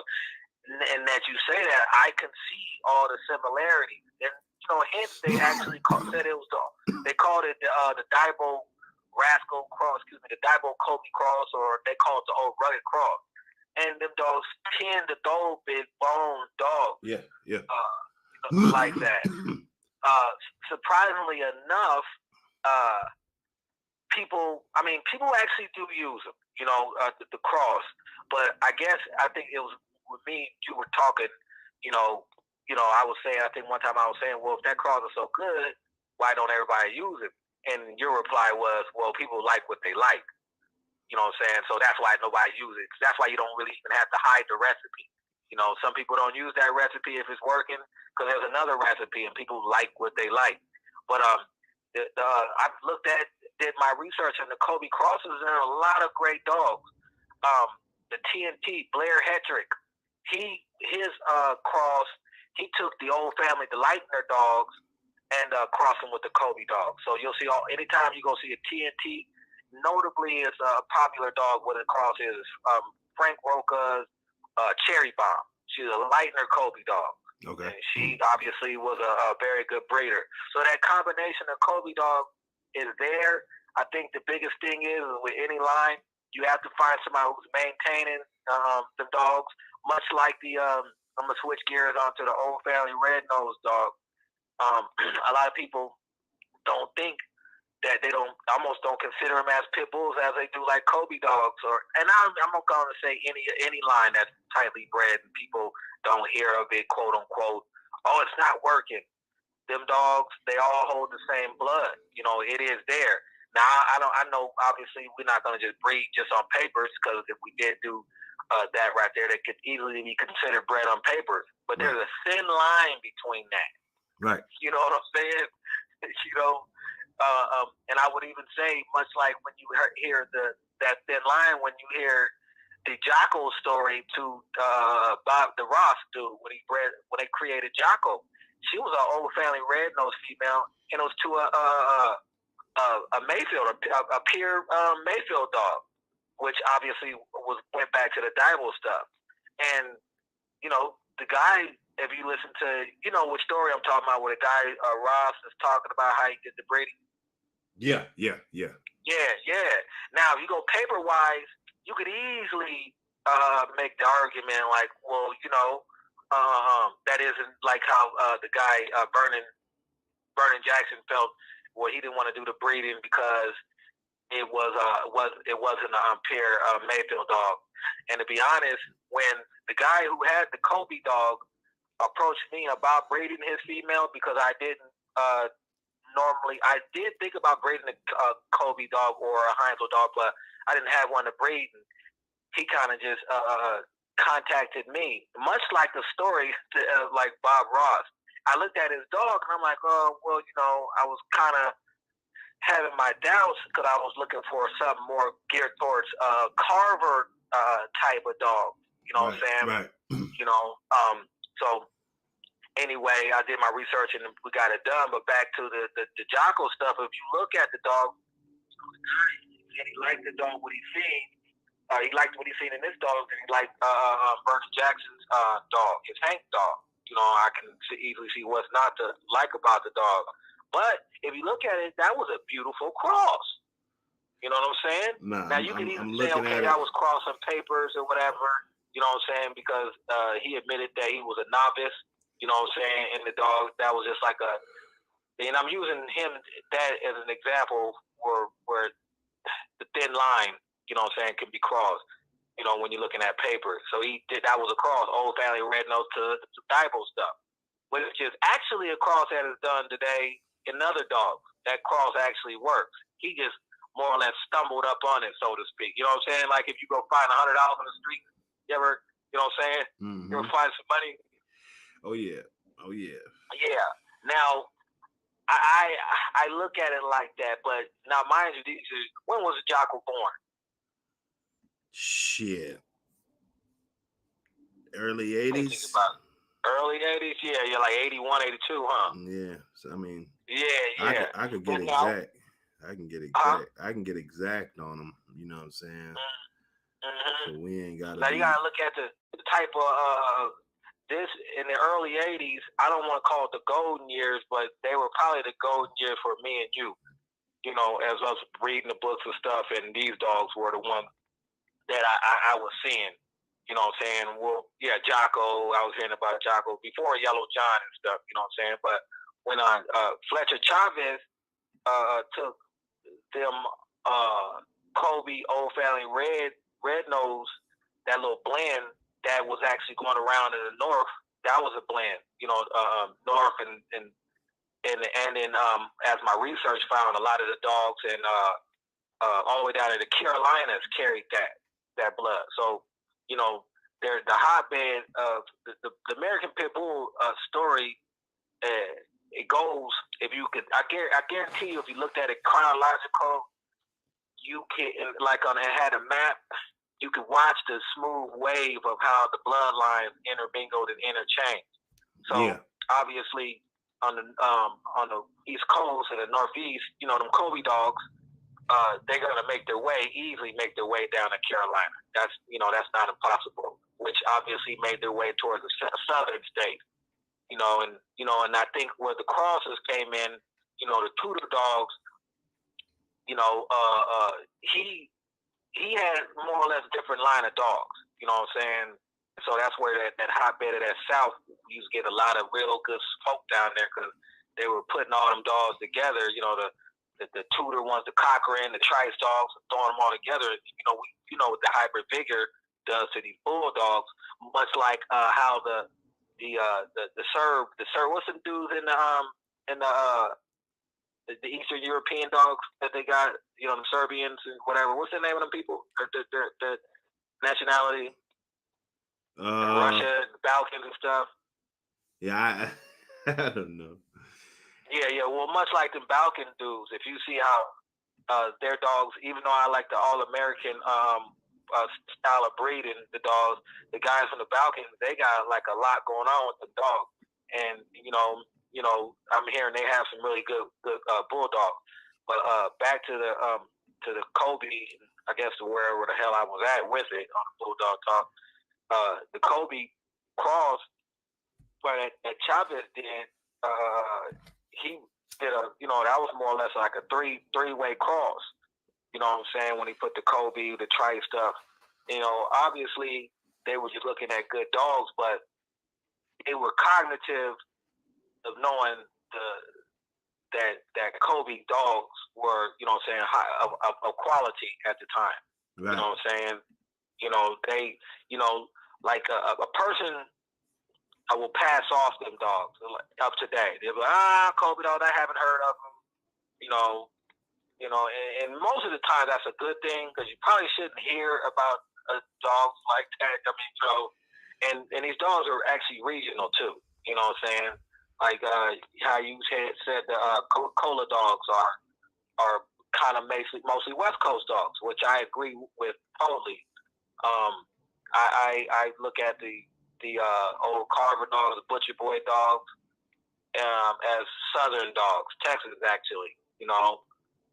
Cable's Fang was born in 1971. That's Jocko's grandma. I mean grandpa. Okay. Grandpa. Okay. So he's let's say late 70s, early 80s, just for so nobody will get in the comments and chew my head off. Right. These motherfuckers. You know what I'm saying? Yeah, but so at the time, Red Boy he was around. Now his pedigree does always come to some sort of scrutiny, and I did my research on that. And I haven't really I came to my own conclusion, but it's only just based on from what I see, because it's obviously there's so many goddamn dogs where their pedigrees is that's a story in itself. But honestly, to me, it's always fun to talk about when you talk bulldogs because it's a good source of conversation. You can have endless goddamn combo. And hence, that's why we make these goddamn these vids and shit for us to talk this shit, and get some thinking going on. Now with Red Boy, kind of his pedigree, like a lot of people are like, well, Red Boy is an old family red-nosed dog. Well, in my search of his true pet or whatever, I had just seen an article of Katie Marlowe, who had Red Boy. She says it was kind of confusing. Did you see that little advertisement she had? I didn't. Well, it just says he's a Trice. Well, she says the way it's bred. She said he's Trice, Kobe, and Trice, Kobe, and then she called him an old family red-nosed dog.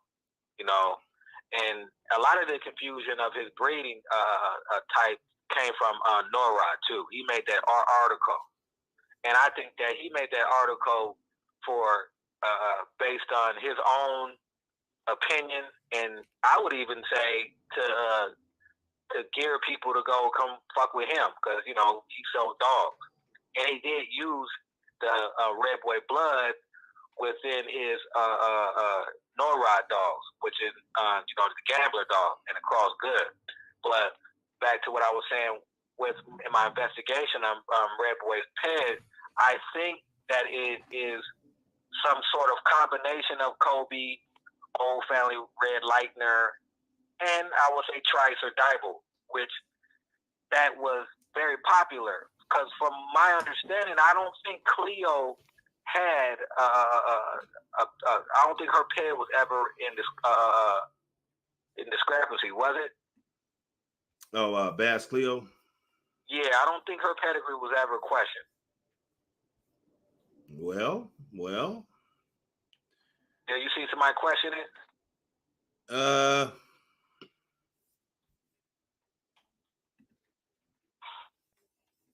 Well, I mean, Well,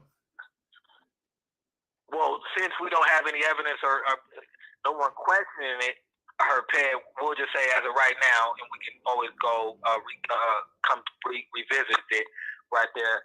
But if you look at Cleo, it was pretty close knit group of dogs, on that Cleo shit.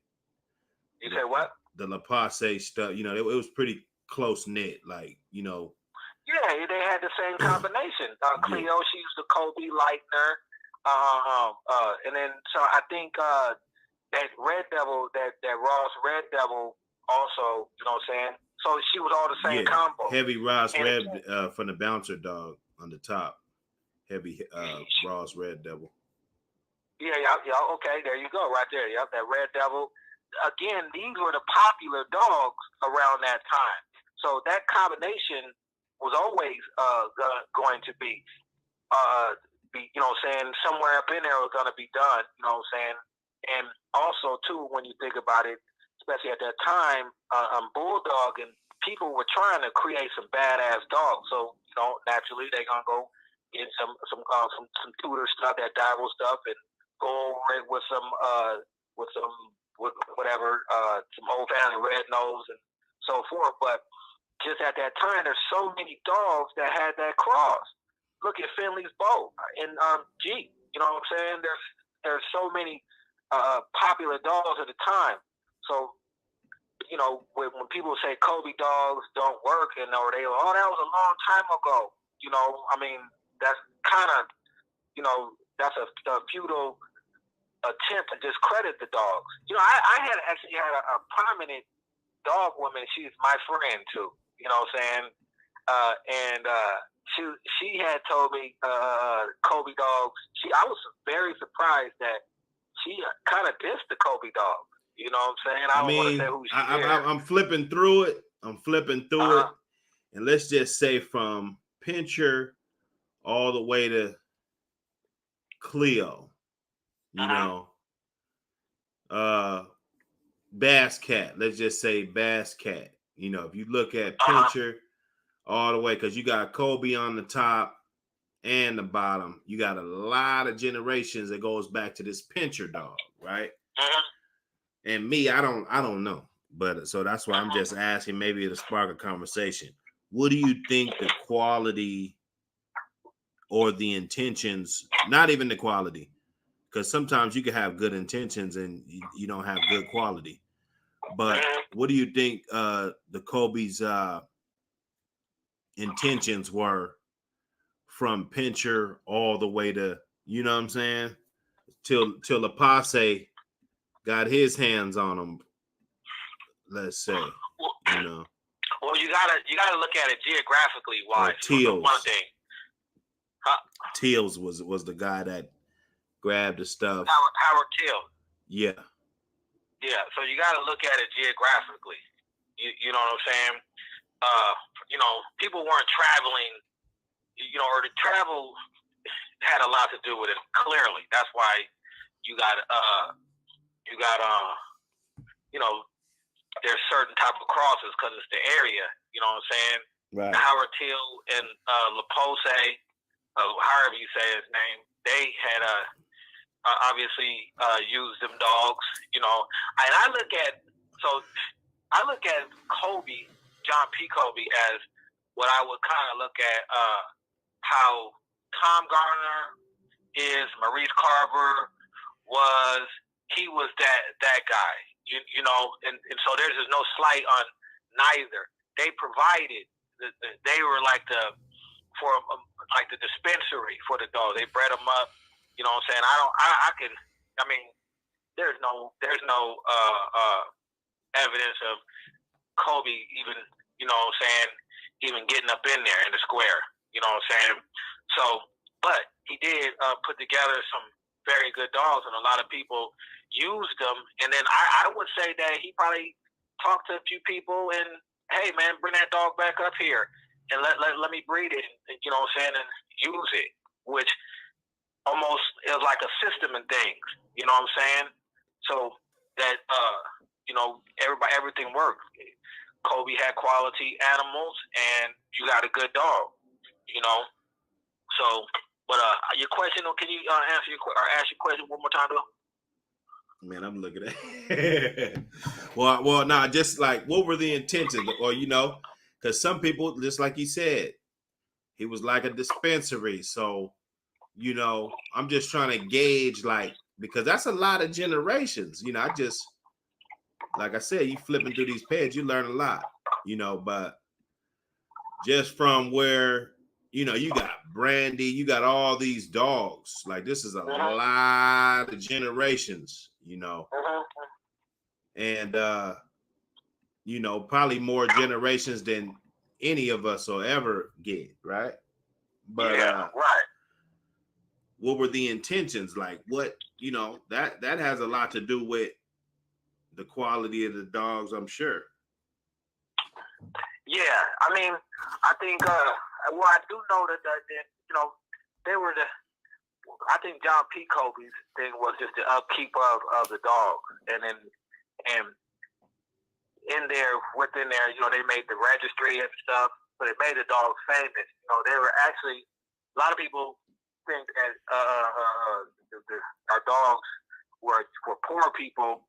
They're aristocratic people had them, you know what I'm saying, also. And so they are also, a lot of people don't know, they're in helps of making the Boston Terrier. You know that, right? What happened? They you know, the Boston Terrier has a lot to do, or the Kobe dogs are in the Boston Terriers too. You know that, right? Yeah, I never knew that. That's new to me. Well, look at the little Boston, the little small Boston, the old. You gotta look at the old one. Looks just like Kobe's Galley. What could be pronounced Galkai, but Galley, the little one where it's sitting right there.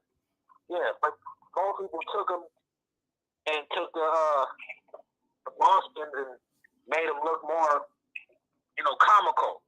You know what I'm saying? Right. You know, a lot of breeds, bro. A lot of dogs come from the American Pit Bull. You know what I'm saying? That is a new. They even use this. I found out they use them in the mouthwash. You know that? American Pit and the Malinois? Yep. Wow. I was thoroughly surprised. Wow. Openly too. Well, it makes sense. You know, you can keep the fur and all that shit and throw a little bit of that just relentless, you know, agility in there. Yeah. Well, the thing is, what I found with a good bulldog, good bulldog, they know how to hold their. If you got a good one, they're like what's that term? When you in Thompson's kennel, he was talking. He said he used a certain dog because one dog had more or less like a hair trigger, and he wanted to like have a stiffer trigger. And not Kobe, but pit bulls, they're really, if you get a well-bred one, you can have it do anything. You know, I don't agree with the attack stuff, you know what I'm saying, but they're sturdy, they're stable dogs, they're confident in themselves. It's like, these dogs, they're versus like a, you know, like a suck-ass motherfucker who's really not confident in themselves. Well, Pitt's kind of nuts, you know, like some of them will, you know, they'll run into the fire. You know what I'm saying? Yeah. And well, I don't like to use the word nuts because it can be misinterpreted. You know what I'm saying? I still like to use the word heart. You know what I'm saying? And their way of thinking. It's like if you got a homeboy, you know what I'm saying, that he you don't want him to go because when he goes, he gonna go. You know that one homie? Yeah. You be like, you be like, hey, you have to come break it up. And you go, but not like this nigga. You know what I'm saying? You know, I got a few homeboys that, you know, we got a few of them. When they go, they gonna go off. Yeah, you you want to keep them far away from anything. Any explosive. You have to be. But the thing is, it comes with the constitution of them. And most people like that constitution that a bulldog has. Because you could let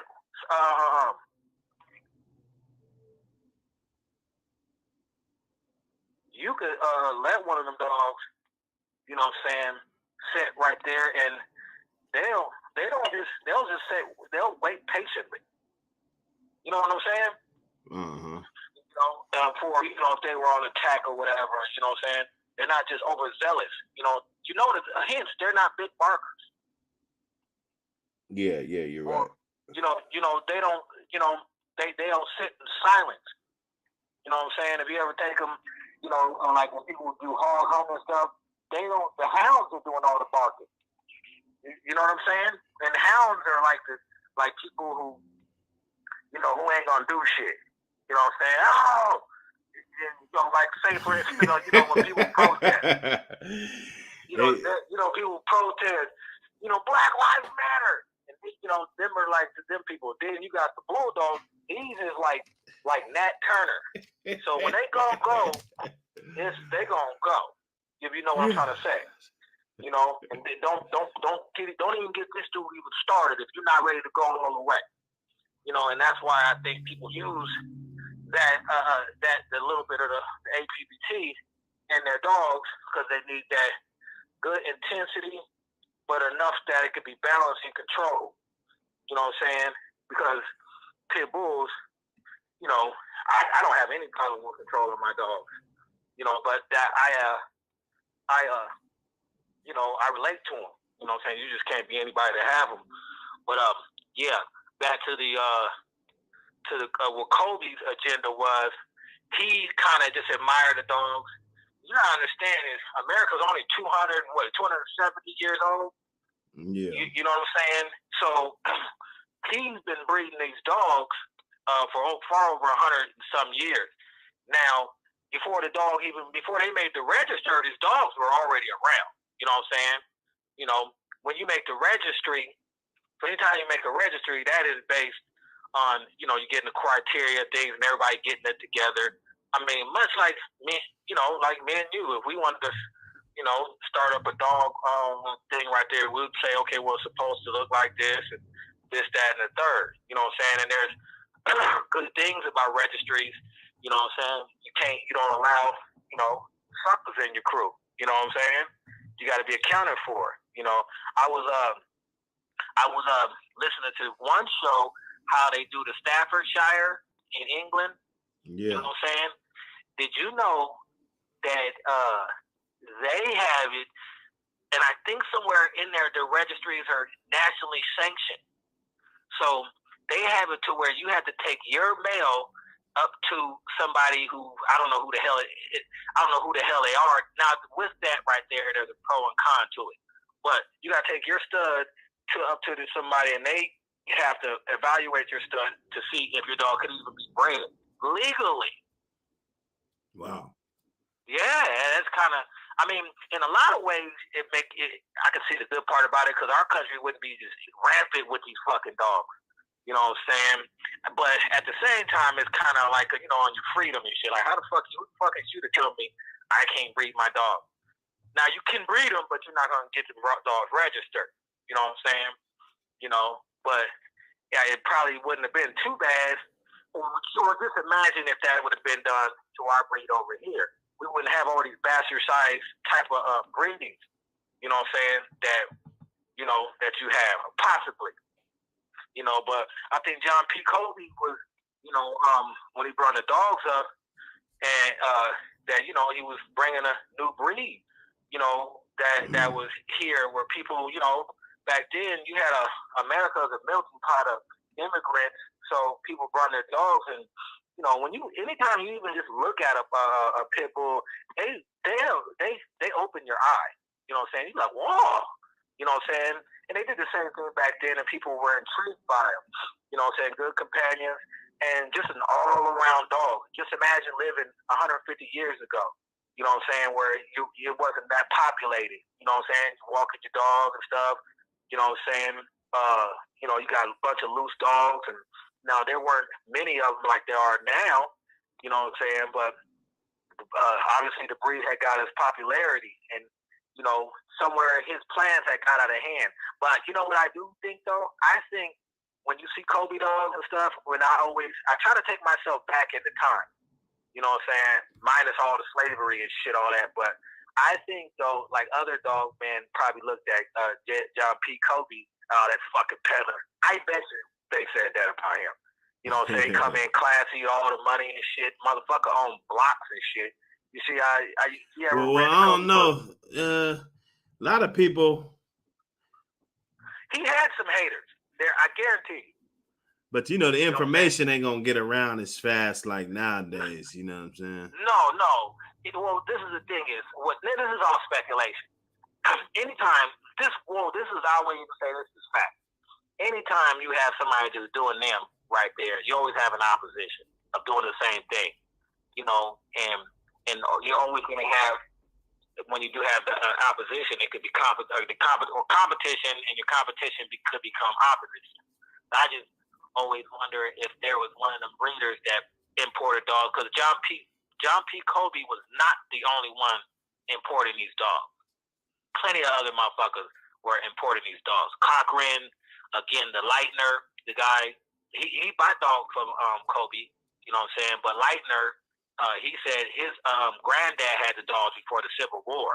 So that already goes again. That Middleton. Huh? That Middleton dog, you know. That Gas House dog. Oh yeah, McDonald's grip. So again, you know what I'm saying? Again, shit. People try to say they'll look at the American Pit Bull Terrier and say, well, it's only 100 and some years old. No, that's when they created the registry, and they registered the first dog. You know what I'm saying? Immigrant's white bitch. Yeah. Are you looking at some pairs or something? yeah, I be on it. I be through there. Listen, bro. A lot of people, if you're not gonna, this is my opinion, but if you're not gonna look far and back and investigate, and you're one of the guys, well, that doesn't matter. Whatever.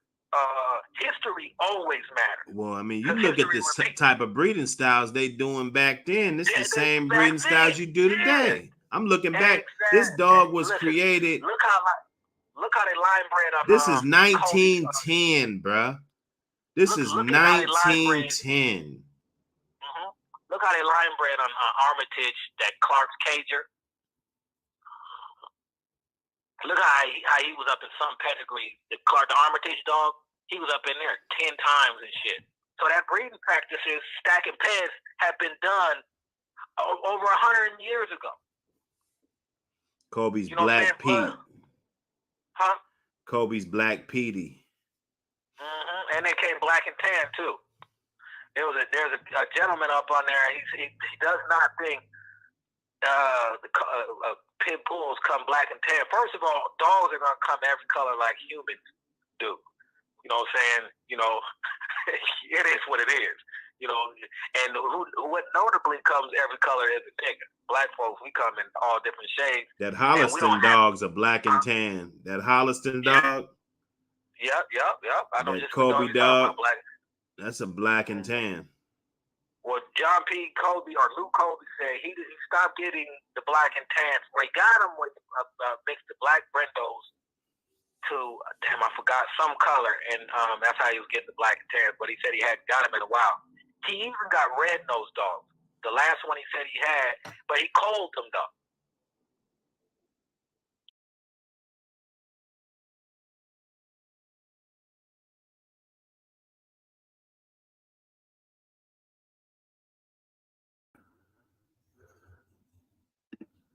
Am I in there? Yes, sir. What up, y'all? Hey. So we still holding on, baby. We still holding on, man. Salute everybody. Salute everybody. Feel like I got to tap in, man. Get the streams going. get you guys some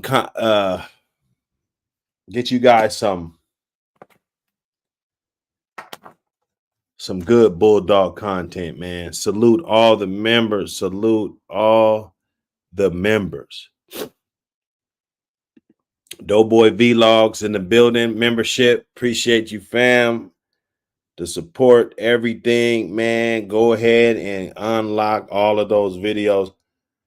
Those pedigree breakdowns, all of the, you know what I'm saying? I'm unlocking everything for the members. You know what I'm saying? I definitely want this to be a good thing. So appreciate the support, my brother, and salute to you. Students for Life Dog Training, my brother, jump on the panel with me, man. Show that support all the time. Always up, willing, for, for that good conversation, man. That's a true definition of a true member to the channel, man. I appreciate you, my brother. And hope, positivity, everything, you know what I'm saying? Great relationships, this summer and beyond. You dig? GMB Rocco in the building. Salute to your fam. Membership, man. Salute to you. Man, be on the lookout. We definitely gonna have giveaways, everything for the members. Member only live stream coming soon. Maybe we get a few more members. That way, we can start having some members only live streams and different things. You guys will know what's going on. I'm gonna be a little bit more active with that. Like you said, it's been a long week, man. It's been a long week in the Bulldog community, kind of exhausting. You know what I'm saying? We still, running this crusade against these fake motherfuckers. You know what I'm saying? It's always got to be first on the menu, man, to rid the game of these fake motherfuckers, man, that come in and pose like they the real ones, but they not. You know what I'm saying? So we keep banging on them as much as possible. You know what I'm saying? He said, as they say, ain't no race, just the human race. Now, I feel you, brother. Andre Drake, man, I feel you, brother. You know what I'm saying? Ain't no race like that. But, unfortunately, we could think that on here, and then we go outside, as soon as you leave your front yard, you know what I'm saying? You target it, on some other shit. So, we don't let race determine, who we align with or nothing like that. We try to align with decent people, respectable people, you know what I'm saying, in the community, doing something positive. If you're with these Bulldogs, we try to align with somebody that's doing something positive with the Bulldogs. We're not going to align with, everybody that's doing negative when it comes to the dogs. You know what I'm saying? Just like this YouTube shit, I want to align with the channels that are doing positive shit. You know what I'm saying? I don't want to align with the rats, the motherfuckers that get on here and throw motherfuckers under the bus. And you know what I'm saying? That's just not who I choose to align myself with, man. You know what I'm saying? I'm not doing this shit for clout. Salute all the clout chasing boys, the clout chasers. You know what I'm saying? Hey, man, just get your studies up, man. Get your studies up. Even you can elevate in this game, man. You know what I'm saying? Salute everybody that thought I was going to protect them. You know what I'm saying? We got an open panel. And dudes get up here and shit, and they talk shit to motherfuckers. And then when a motherfucker come and blast their ass, then it's like, oh, you didn't protect me. You didn't, you know what I'm saying? Listen, bro, I open up this panel for a reason, bro, so we can get good dialogue, bro. Good dialogue and fill this void, man. You know what I'm saying? I understand when I left, it was a void, man. I talked to Thompson today, and he kind of, because I didn't really care about what was going on in the community when I left, but I dibbled and dabbled. I tapped in and actually was like, well, you know what, man, Thompson, man, what the fuck happened when I was gone? Because he kept telling me like, bro, the landscape and this and that. I'm like, yeah, okay, yeah, Thompson, yeah. But now I'm like, wait a minute, Thompson, you got a minute? We just on the phone fucking off. Listen, what the fuck happened when I was gone? What the fuck happened? And he told me it's so many layers. Everything makes sense. You know what I'm saying? From the rise to the fall to everything, bro. It all makes sense, man. It's all a grift. You know what I'm saying? Dudes attacking each other, going after, biting ankles and knees and stuff, backbiters, bottom feeding dirt fucking merchants, dirt merchant. We're dealing with that. We're dealing with that. And that's what it is, man. So we know that we're one of the authentic ones, that's still out here pushing this hard line for this APBT. Rather if you straddling the fence with this shit or not, bro. You know what I'm saying? I don't think that matters. If you fuck with these dogs, you one of our brothers, at the end of the day, right or wrong. I mean, it's sad as it gotta be, you know what I'm saying? I just gotta, it gotta be like that. It gotta be like that sometimes, man. You know what I'm saying? I mean, it is what it is, man. I'm not here to judge nobody. That's not my job, bro. My job is to get you guys aware and get your boots laced up on the type of fuck shit that you're gonna be encountering, so you'll know how to defend yourself, man. You'll know what angles to take. You'll know what type of bullshit not to go for. You can learn from some of my mistakes and have a better template.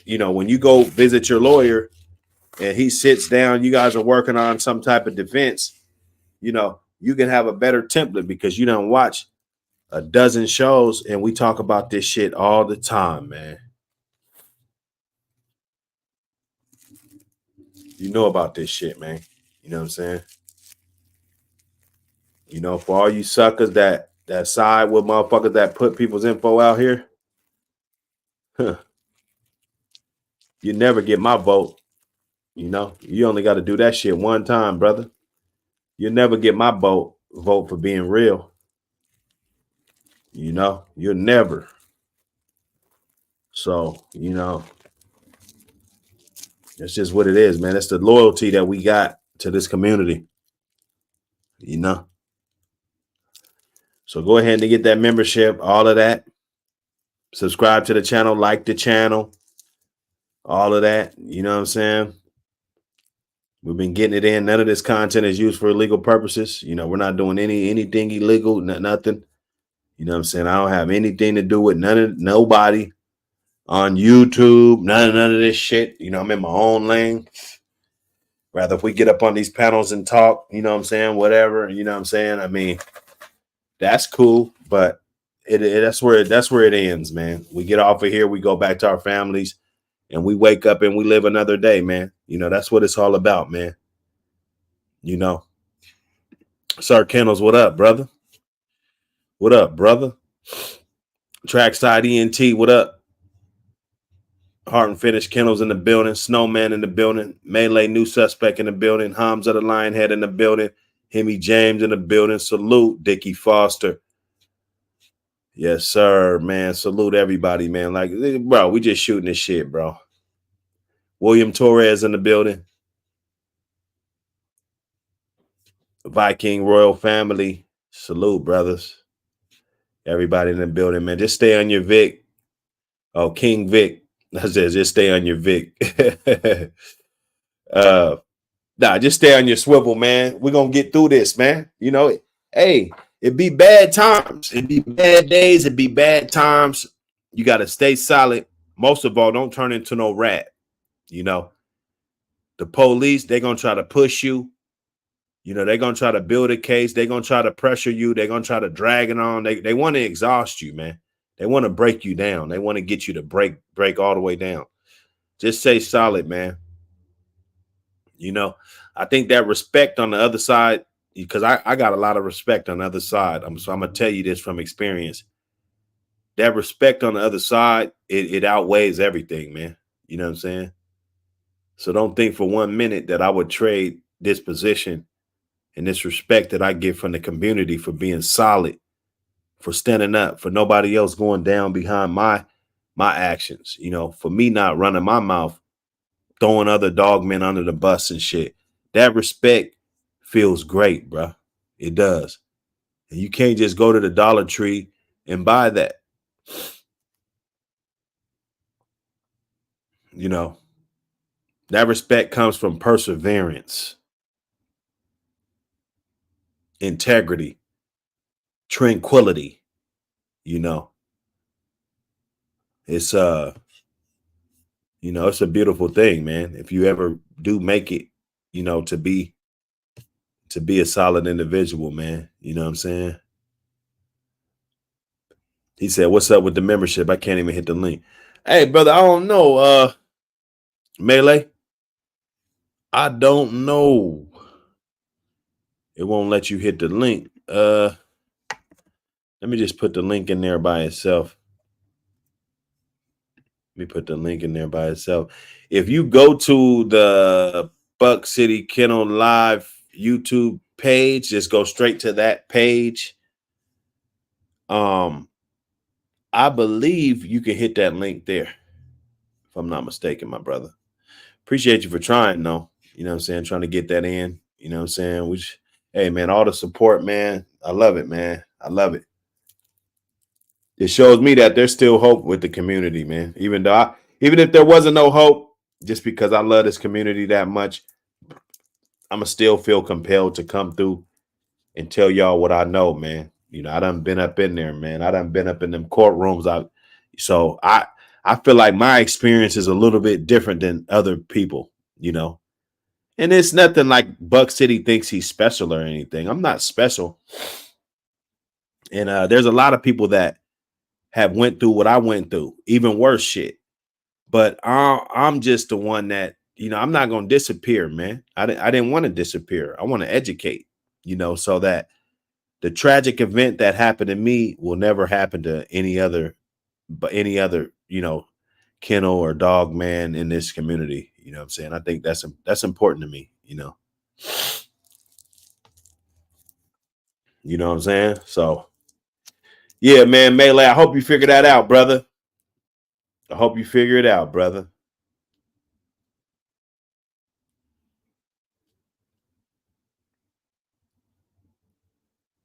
Yes, sir. Yes, sir.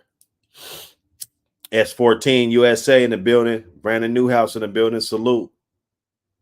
Salute everybody. Salute everybody in the building. Smack that like button. Smash that subscribe button if you haven't already. If you're new to the channel, smash that subscribe button. We got that membership link popping. You know what I'm saying? Who knows? We might even drop the call in joint. You know what I'm saying? What's happening? You guys want to talk to Buck? You guys want to call in and, you know, just let me know what's on your mind, man. It's been a long week. A lot of shit going on. A lot of haters. You know, a lot of motherfuckers that just don't get it.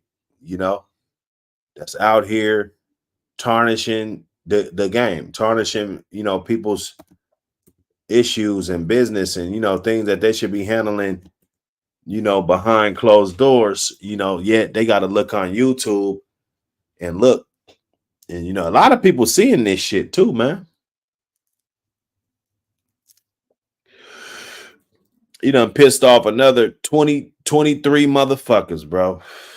Good Lord, you got to be more careful. I don't know if I want to have 23 motherfuckers after me. I don't know. I'll tell you the truth. I don't want 23 motherfuckers after me. I don't want motherfuckers trying to find out my address and pulling up and shit over some fuck shit that I did because I was in too deep. I was into the clout too deep. You know? We gotta wake up, y'all. Wake up. Take time to quarantine, man. Take you 6 months to a year to quarantine from everything. Okay? I'm not implying that anybody's doing anything, you know what I'm saying? Even if it's, you know, quarantine, fellas. Because this sweep, when it comes through and sweeps up whoever it's going to sweep up, it's the tornado's not going to just stop. It's coming through. It's sweeping motherfuckers up, bro. hunker down, fall back. Okay? Get rid of them chicken and shit ass phones. Erase all them fucking dumbass text messages you motherfuckers is sending motherfuckers puppies fighting and shit. Because that's all they need. They're gonna say, yeah, you breeding that motherfucker for fighting. You know.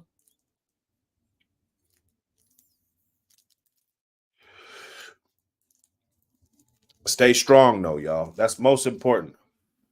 Stay strong, diligent.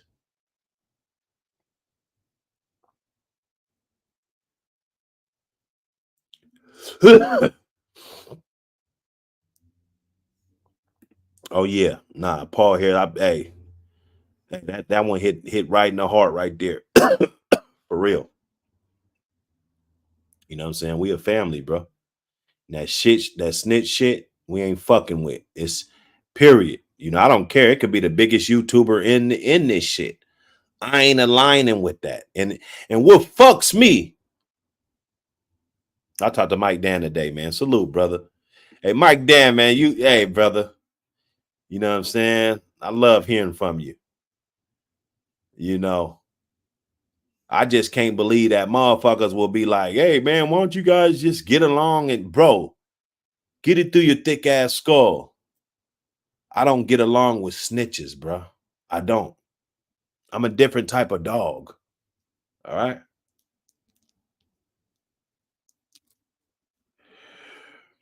I'm a different type of dog, bro. I don't fuck with no type of snitches, bro. None.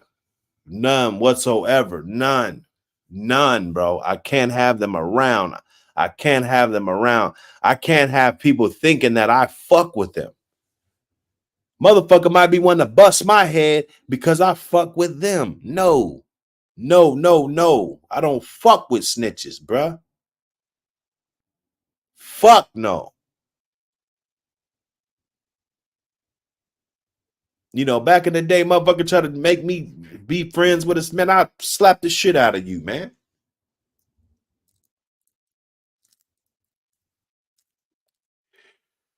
It seems to me like people gloss over the fucked up shit that people do, man, for this goddamn YouTube clout, man. Me and Thompson was chopping it up today, man. You know, we had a good ass conversation, man. You know, about the landscape of this shit. Cause I don't be paying attention. I'm gonna be honest, man. I'm innocent dude, man. I jump up on here, I open up the panel to air out me. I open that shit up to air me out. Everybody get up on here arguing and shit or whatever. People get up here saying shit, and then when people say shit back, people get offended, bruh. Listen, don't get mad at me, man. Everybody came to the show. Everybody got some clout. Everybody wanted to build their fan base on YouTube, and now motherfuckers is mad at Buck City. You rock, man. Salute, brother. Good to see you. You know, where all my real ones at? Stay blessed. Salute, brother.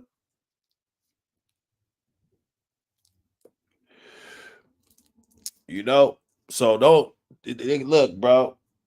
You know, and y'all shouldn't let them get mad at Buck City for nothing. What the fuck do I do? I'm telling you motherfuckers how to navigate through this shit. The fuck you mad at Buck City for? The fuck he do?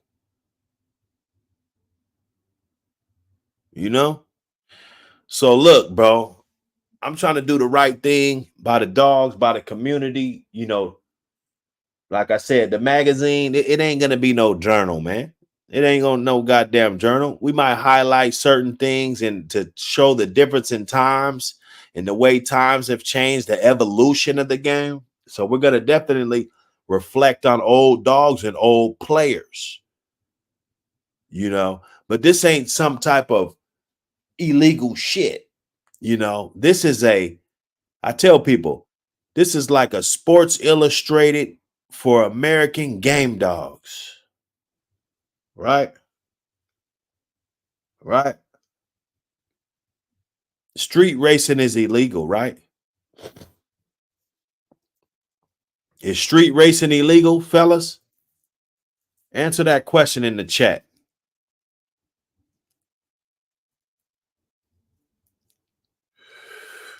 Is street racing legal when you where you guys are at? Yes or no?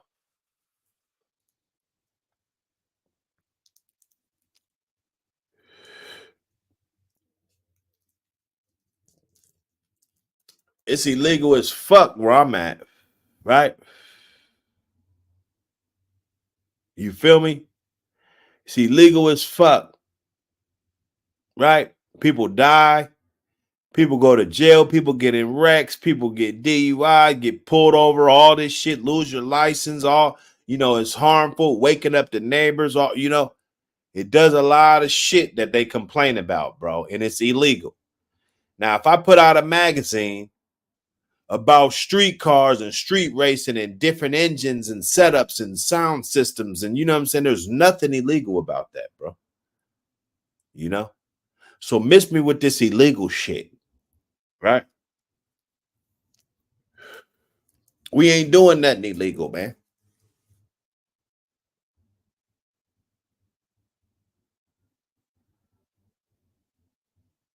We ain't doing nothing illegal. ADBA, they don't give a fuck. They got old dog fighters, all kind of motherfuckers in their magazine. They don't give a fuck. So what makes them different?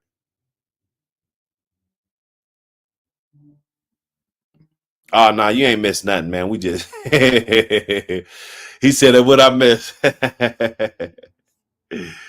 What I miss, man? What I miss? Yeah, you guys must have forgot, man. You guys forgot. You guys forgot already. Come on, man.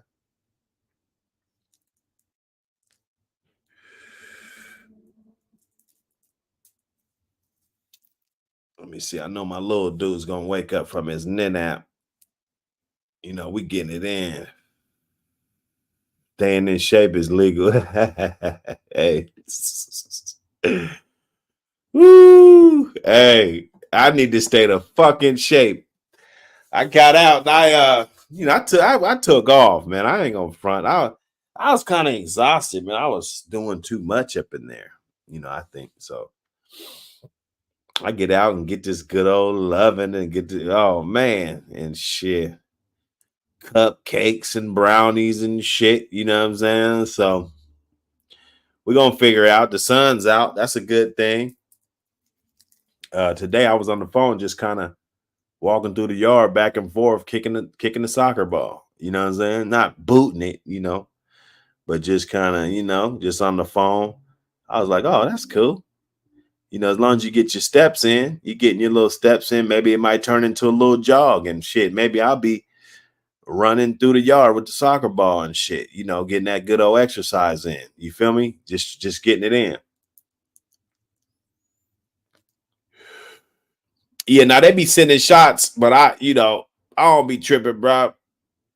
I'm just just here for the community, man. I feel like, the big silence, and I'm not gonna do that. Like I said, I don't know what other channels might be up right now. They might be doing shit, but just to be here for y'all so we could tap in, you know what I'm saying, and lock in and talk about it.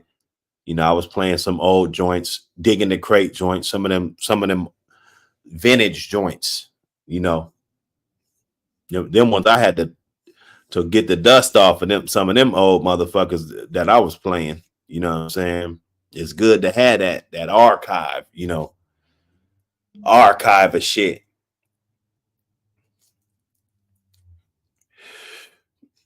Let me see.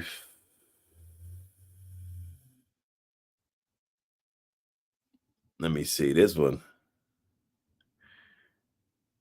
This one might be hot. Let me see. Let me see this. Let me see this. Who's in the building? Who's in the building?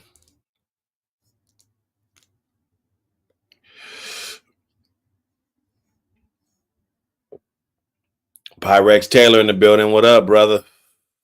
What up? What up? Walnut PA in the building. Salute.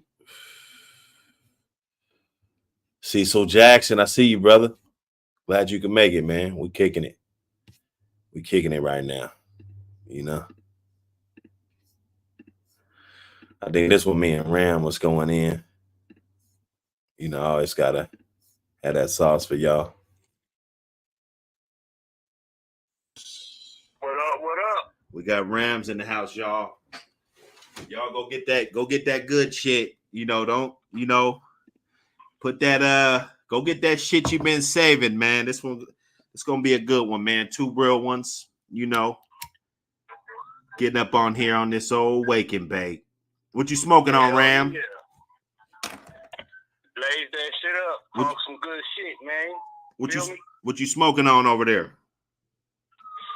Right now, I got this good old boysenberry gelato, man. Ooh, so I like that taste. I like, you know, I'm big on the taste. If I want to get, you know, super baked, I'll just take a dab. So I'll be, you know, kind of soaring on that taste. Oh, and of course, the high, but, you know, I'm big on that taste. So that boysenberry gelato tastes good. I got some Miracle Alien cookies. Oh, wait, that Mac. And that Miracle Alien cookie. My brother just told me about that. Hell, man, you only smoke that shit when you ain't got nothing to do. What'd you say? You put you on your ass, bro. You be stuck on the couch. Stuck on stupid. Hell yeah, don't get shit accomplished. What you like? You a sativa man or a lot of indica man? Oh, indica man, because you know I got real life insomnia, so I try to relax as much as possible. So I like the indicas real heavy. But I like the Durban Poison a lot too, though. That's one of my favorite sativa strains right there. That and good old skunk. The Durban Poison, that's the one that they use with the cherry pie to create the cookies, right? Exactly. Okay. Yep. I want to make sure I was on my connoisseur shit, you know. You know what I'm saying? Yeah, you called it right, Brody. You know, we in here, man. We just been chopping it up, man. I said, you know, we've been on the line for the last couple of days, just, you know, hashing shit out. I was like, well, shit, man, let me see if I can get old Rams over here, man, so we can cook up some of this. Oh yeah, man. So I'm always down, you know, show support to my people. So hell yeah, whenever you need me, man, I'll be there looking ass. Hell yeah. Shit. So I was telling you before I got on the phone, man, this little puppy giving me some problems and shit. You know, he was real strong and shit when he came out, and then, you know, I must have overlooked it. You know, he just kind of fell up under the little threshold. You know, we was talking about the Guardias, the Coccidia, the Parvo. You know, I didn't think it was the Parvo. You know, it maybe been a little Coccidia, maybe a little Guardia. It could have been even maybe a little too much wormer or you know, something that his body didn't adjust to. Yeah, you know. Yeah, like a bad reaction to. I didn't even think it could be too much wormer too. That might be what it is. Yeah. Because if ain't none of the other puppies sick, then it can't be, you know, Giardia, Coccidia, or Parvo.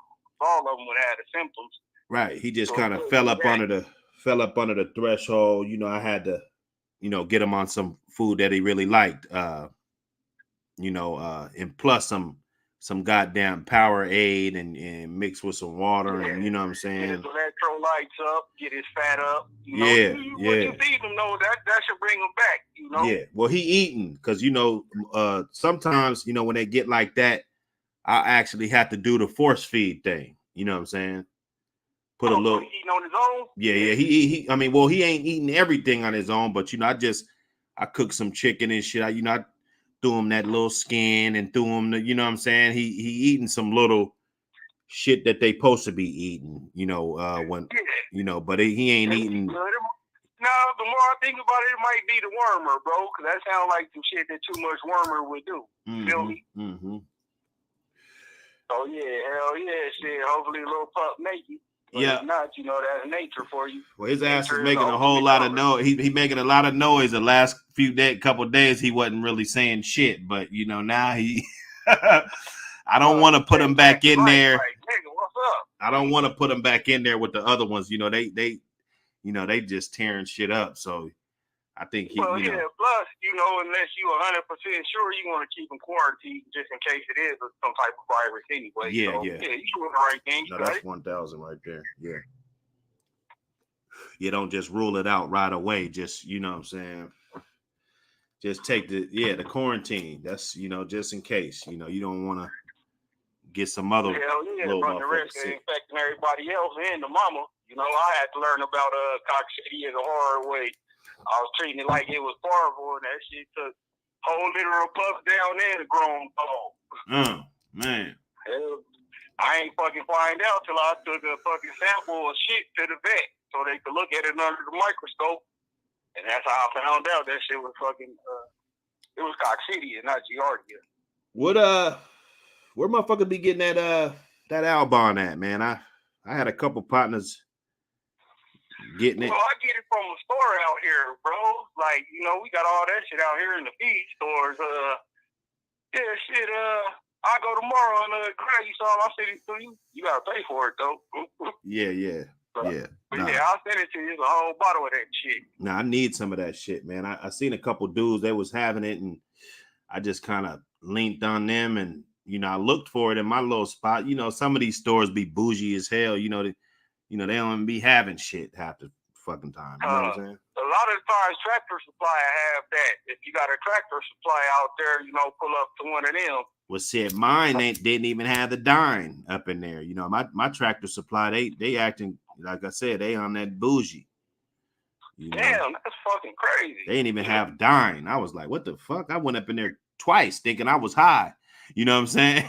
For real, like I gotta be tripping. Finally, I just asked her, and they looked it up, and they didn't have it in there, and I always check. She was like, it should be right around here if we got it. And every time I go in there looking and stuff, I see the little wheat germ oil blend, and I don't never see the dime. So I think my store that's crazy, just hating. Bro. I'll look for that too then for you. I'm right up the street from Thomas Labs. I don't know if you're familiar with them. And I had to end up ordering a big old thing. That dime, that shit's expensive, about $60 for a gallon or whatever I got. I still got a whole bunch. I only use just a cap full, Yeah, like a fucking teaspoonful, and you'll be good. Well, it's so thick, that little glob that comes out, that's enough. Once you tip it and act like you pouring it come out in a little glob, and that's it. Bloop, Yep. It's one little glob. It's perfect, man. I'm loving it. Yeah, that shit come out like fucking goddamn corn syrup. What's some of the last dogs that you done had your pleasure of messing with? Let's say. Hey, before you get in here, man, let me say salute to J83, man. J motherfucking 83, man. Slim Garner in the motherfucking building. You know what I'm saying? I don't know what you motherfuckers are smoking.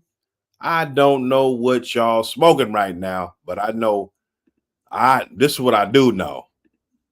This is the shit I do know, that I'm smoking this. Merino packs. Oh shit. You smoking Merino packs or what, bro? Smoking Merino pack. What's the other one? Sambo pack. What else we smoking? Hey, I'll have what he's having. Mellow yellow pack. Not the mellow yellow packs. Shit. Oh shit. That's crazy. What's up with say 2015 and up? You know what I'm saying? 2015 and up, I've been on my Bolio shit real heavy. Bolio. I've been pass on them good Coca-Cola dogs, man. Ooh yeah. Different blends of Bolio, really. That Coca-Cola, what you think? I think that's a West Coast thing. What you think? Hell yeah, that's a West Coast thing, bro. Yeah. As far as, the good Coca-Cola go, all that shit is, the West Coast the most, bro. And that's real blood, man. Like, the dog's real fast, real fast twitch muscle. Fucking just everything you want, in a dog. Yeah, but they pack a medium punch, too. They can, catch a hog and fucking dispatch them pretty quick. Yeah, buddy. Yeah, that's good. They smart, They like Bolio dogs with Mike Tyson punch. Yeah, the You like bolio. brain, you know, to stay out of trouble, but enough to punish your hog when you jump on it. I definitely had to make sure I had my stash up on my bolio stuff. I got a bunch of young. Well, actually, I picked up 3 young ones. Hell yeah, man! Shit, The I crab, love the T-stone, bolio blood, man. You the know, old. you get a good cut of it, and you in the game. You know, you ain't got to worry about too much aftercare, none of that old shit. That good old bolio, good old bolio. Hell yeah, but you know, I like the Red Boy Jocko shit too, and you know, I got a little bit of that. Well, I had a little bit of it. Yeah. Before I got back out, cause I got out the dog so I could finish going to college and shit. Right. And I only got 2 dogs now, you know, and they both old. So Yeah. I had the pleasure of owning some real good dogs. Oh yeah. Now I know you had a. We're gonna have to have a whole nother segment and talk about the old ones. You know what I'm saying? Oh yeah, hell yeah. You know, they had some good dogs back in the day. Some real good dogs back in the day. Mm-hmm. But yeah, we'll chop that up too. But oh no, I've been liking the Eli Bolio Red Boy Jocko cross, man. Them been some good dogs I've been seeing lately. As far as being complete. Yeah, I had a nice bolio bitch. She had all the Invicto stuff up in there, the Patrick stuff. You know, they took the crab and you know all that, and then she had that Ducati shit. You know, it went back to like the Boudreaux stuff. Okay. And yeah. it was just like I think it was about an eighth out, you know, on that bitch, and she was pretty much pure bolio tombstone. You know, heavy That's on the how I tombstone. like my bolio. I like it with just a small little 1/8 to a quarter shot of Eli in there, man. You know Not what I'm too saying? much Eli to overpower it, but enough to, you know, help with the bone structure and you know, add some of that punch back into there, some of that little roughness, some of that stifle style, just in case, you know, that finish. In case a hog get loose on them, you know, they can finish them still. But I don't like too much Eli in my shit like that with the bolio. Yeah, I got to get back. You know, it's been years, you know, since I hog hunted. You know what I'm saying? Since I, you know, played around. I got to get back to the country. You know what I'm saying? It's Buck City. You know, the city life. You kind of got to be careful when you add that, because you know you can add some bad shit in there too when you add that crunch in there. Yeah. No, I know about the Eli, man. Old timer told me if you running Eli dogs, you better have a big old yard. Hell yeah, because you're gonna need a bunch of them hoes. Yes, sir. Just you're gonna have to be patient because you know they usually turn on around 2-3 years old. Yeah, I remember some. So you're gonna have to be real patient with them dogs and just let them grow up and develop, man. Because you can ruin a good Eli dog and don't even know it, you know? Yeah. What's your two best foundation bitches of all times? That would be. It's a toss-up between my dog I got off a Grand Champion Tackleberry, the Champion Gigabyte. Peaches, she just turned 14. I don't breed her no more, but when I was breeding her, she put me a lot of good puppies and shit. Brought me a lot of joy. And her daughter, Jackie Brown, bred some of my Coca-Cola shit I had to a male named Jedi. I really like Jackie Brown. That was a real good dog, real smart bitch, you know, real loving, real caring. Right. Everything you want in these dogs, man, she was. What did would be my two favorites. And then, I don't know, because I like Rogue too, Champion O-Dog, litter mate sister. Like, I really like that bitch a lot too. She was a real good dog. Yeah. So, but yeah, I have to say, I got to give it up to Peaches and her daughter, Jackie Brown, though, for as far as my favorite brood bitches. So, they both produce real good for me. You know, I got a lot of joy out of their puppies. Oh, yeah. You know, that's good. You know, I like that old dog stuff, man. My partner, you know, he really got me into the pedigrees and stuff.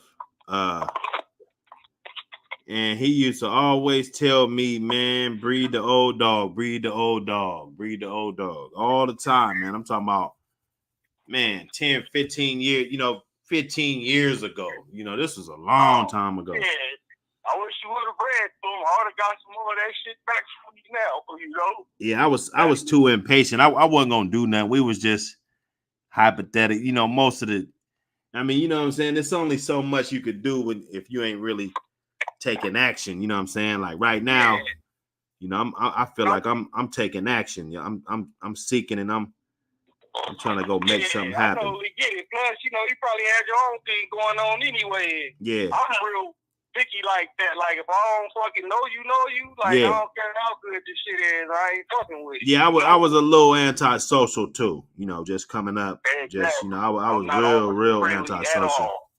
Yeah. Yeah, that's hella. I'd much rather fuck you up than give you a dog. Yeah, I had a bitch. Her name was Miss Jade. Man, this bitch. She came right off a daughter of Dudley. Dudley was Mayday's half brother. You know, just except he didn't have the Bolio tombstone. He was just straight Red Boy Jocko. You know what I'm saying? I forgot that dog Terrence Dudley was up there by y'all, man. Yeah, no, he was in California right there. Yeah. I think I got my bitch Payday. She came from Santa Monica right there. You know what I'm saying? So yeah, you like this shit. I always wanted to try some of that. That shit was magical, man. You know, I had that blood and it really spoiled me, man. It turned me into a cocky guy, and you know, it was my bloodline, and you know what I'm saying? It really spoiled me. I never really actually knew you know what the process could be, you know, if you do get off on the wrong foot, or if you're trying to refine a bloodline or whatever, you know what I'm saying? I really never knew how difficult that would be. I saw people do it, but you know, I really never had to, because you know, basically my first couple worked out you know, for the first 7 years or something, you know what I'm saying? I didn't have to go get nothing. Yeah. I mean, I had some other dogs, but that main nucleus was, you know, it was what it was. And then maybe one off of the ones that I just bought just because, you know, other dudes was buying dogs. You know, it's like an arms race, you know, in your area. You know, people start picking up dogs, and you hear they picking up dogs. Everybody want to pick up dogs, you know what I'm saying? So yeah, I call that chasing the dragon, man. Yeah. Like, you know, everybody get caught up in the hype, man. It ain't man dog, man, that's worth this fucking waiting dog shit. Yeah. Gonna tell you different. We all get caught up in the hype. Yeah. Give a little something, a little jewel to some of these younger dudes, you know, that be on the internet, and you know, how would you conduct yourself, you know what I'm saying, if you were in a situation where you were, you know, seeking out dogs, and you know what I'm saying, just, I mean, because you really don't know who these people are on the other end a lot of times, you know what I'm saying? Hell yeah, but you know, we come in the era, you really had to have a reference, and it had to be, you know, a good note if you're gonna get one. You feel me? Right. So yeah, back in them days, you know, only way you could get a reference was being real. So all the young cats, I say now, just be real, man. Yeah. Just be your fucking self. You know, you ain't gotta lie about the dog accolades, because that shit is gonna come out. Yeah. You know, the truth always shows itself with these dogs. You can put it 50 on 5 on them all you want, but when it's go time, nigga, and your shit don't perform, you gonna be sitting there with your dick in your hand looking stupid. Yeah. So I'll say just keep it real, man. You know, ain't no shortcuts in the game. You might come up and find some good stock, but still you're gonna have to work with that shit too, bro. Just keep it real and just, you know, earn your stripes the regular way, the hard way. It's hard, but it's worth it at the end. You look up 10 years down the line, you know, and your shit out there doing what it do. Just because you kept it real, you know, be a straight up motherfucker. Try to keep your word as much as possible. You know, don't break it unless, you know, you got unforeseen circumstances. But that'd be the best advice I could give these new dudes. Yeah. Just keep it real, you know, and don't get caught up in the online bullshit, man. Yeah. There's a lot of dumb shit going on online, and real motherfuckers don't appreciate that shit. You feel me? Nah. Not if you're a real dog, man. It's like a code. It's almost the code of streets. Dealing with the dogs too. I Hell mean, yeah, bro. It's still a code in there. like You dog know, man, being a dog it's man, built on something. being a dog It might be man. frowned upon, but it's still built on something that still means something.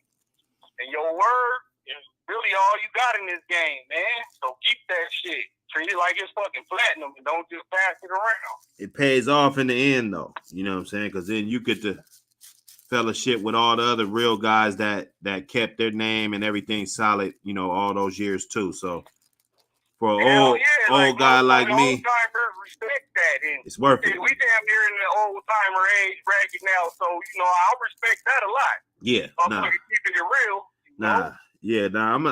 I'm definitely the age of some of the dog men that I dealt with back in the day. You know what I'm saying? Like getting up there. Yeah, me too. Like all my big homies in the game. They was my age when I was a young cat.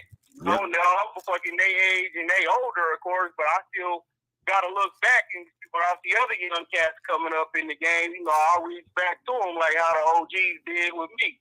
Yeah. What do you think about a chain link versus a kennel run? Say that again. You was kind of breaking up. That's probably on my end. A chain link versus a kennel run. Well, I always like chains because the dogs could get real good exercise on the chain, but kennel run, they got their benefits too. They easier to fucking for the maintenance and all that. Yeah. The only thing, is your dog don't get a lot of room to run around and stretch out. So if you're a real motherfucker, you're going to take them out. You're going to walk them. If you got a meal, you're going to fucking run them at least 5 minutes a day on the meal so they can get the exercise and all that good old shit. These got their pros and cons. Like, I got both, Right. I got on one side of my yard a chain set up, and then I got a fucking couple kennel runs on the other side. I know. I like them both, but, I prefer the chain just because the dog can run the chain all day, keep itself in shape. Yeah. I notice, you save a lot of space with them damn kennel runs. That's for damn sure. Yeah, the kennel runs expensive, though, because we can't just, for our dog, we can't just get the regular old chain link fence. Them motherfuckers will pull that shit down. Yeah, you got to have we got to get, the diamond cut. Yep, the welded joint. Gauge, the good old expensive shit. Yeah, you right. And them hoes cost, you might catch one on sale for $400. Yeah, no. Usually 6 for one. Yeah, no. You get a little 5x10 for about $400. That's what I'm saying. On sale, $400. Man, that is not a sale. I be on Craigslist and stuff too. You know what I'm saying? Well, yeah, hell yeah. If you go that route, then of course, get all you can, get all the fence panels you can, all that. But back, I ain't never had no big yard, So when I say big yard, I'm saying 10 dogs top. And back when I had that type of yard, I would fucking buy all that shit off Craigslist just because you never know what you could use, and what you might need. But now I only keep, like I said, I only got 2 dogs right now. I ain't never been real big on keeping a whole bunch of dogs like that. Right. I never seen the need to, That's just more shit to clean up, more fucking dogs to feed. I'd rather always been under the tutelage of having a few good ones and going from there than having a whole bunch that you don't know shit about, No, that's real. You can't really you can't go through them all. You can't enjoy them. Get a proper assessment of them all. You can't enjoy them. It's kind of like a litter. Exactly. It's like a litter that I'm dying for the other ones to leave so I can focus on the one that's left behind. You know what I'm saying? Yep. And you can put all the love and attention into them. Yeah. You feel me? Mm-hmm. And let's bring them in the house, let the kids play with them, all that good old shit. But with 2 litters, you really can't do that, Yeah. It might be fucking 15, 16 dogs. Man, that's a headache. Yeah. Especially little puppies, all they do is eating shit. And then get to roughing each other up. And then now you got to separate all these motherfuckers. It just, be a fucking headache. For 1 litter, you cool, Kids can pick the ones they like and fuck with them, all that good old shit. You take the ones out you want to sell and take the ones out you want to keep. Feel me? Hell yeah. Let me know how I can hop in the car, man. I'm finna go hit the dispensary up right quick for these hoes closed. Oh yeah, oh yeah. Hell yeah. But what was your favorite two broom bitches though? We better start talking about some other shit. Yeah, now I like that bitch off of That Dudley bitch. Yeah. Well, that was that straight in the Jocko, Red Boy Jocko. Did you see man biters coming out of Dudley like that? Well, I tell you this. The first bitch I had, Payday, she would bite a motherfucker, bro. You know, I ain't gonna lie.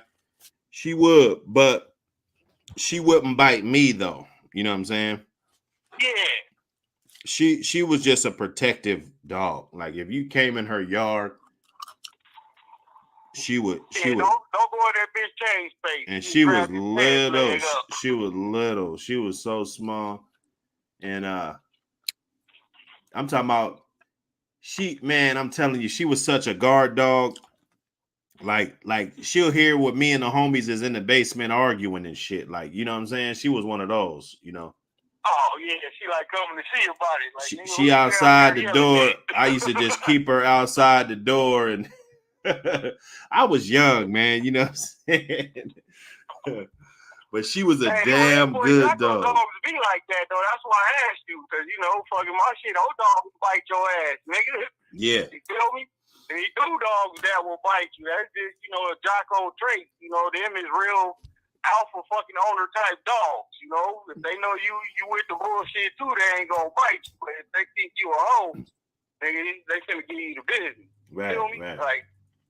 So yeah, I only asked though because I wanted to see, you know, the other Red Boy Jocko dogs doing that. Because not all of them will, but you know, that's the trait. Yeah. Well, no, her ass, she would bite. S4. S14. What up? What's cracking? What's cracking, everybody, man? What's going on, man? We back in the building once again, man. S14.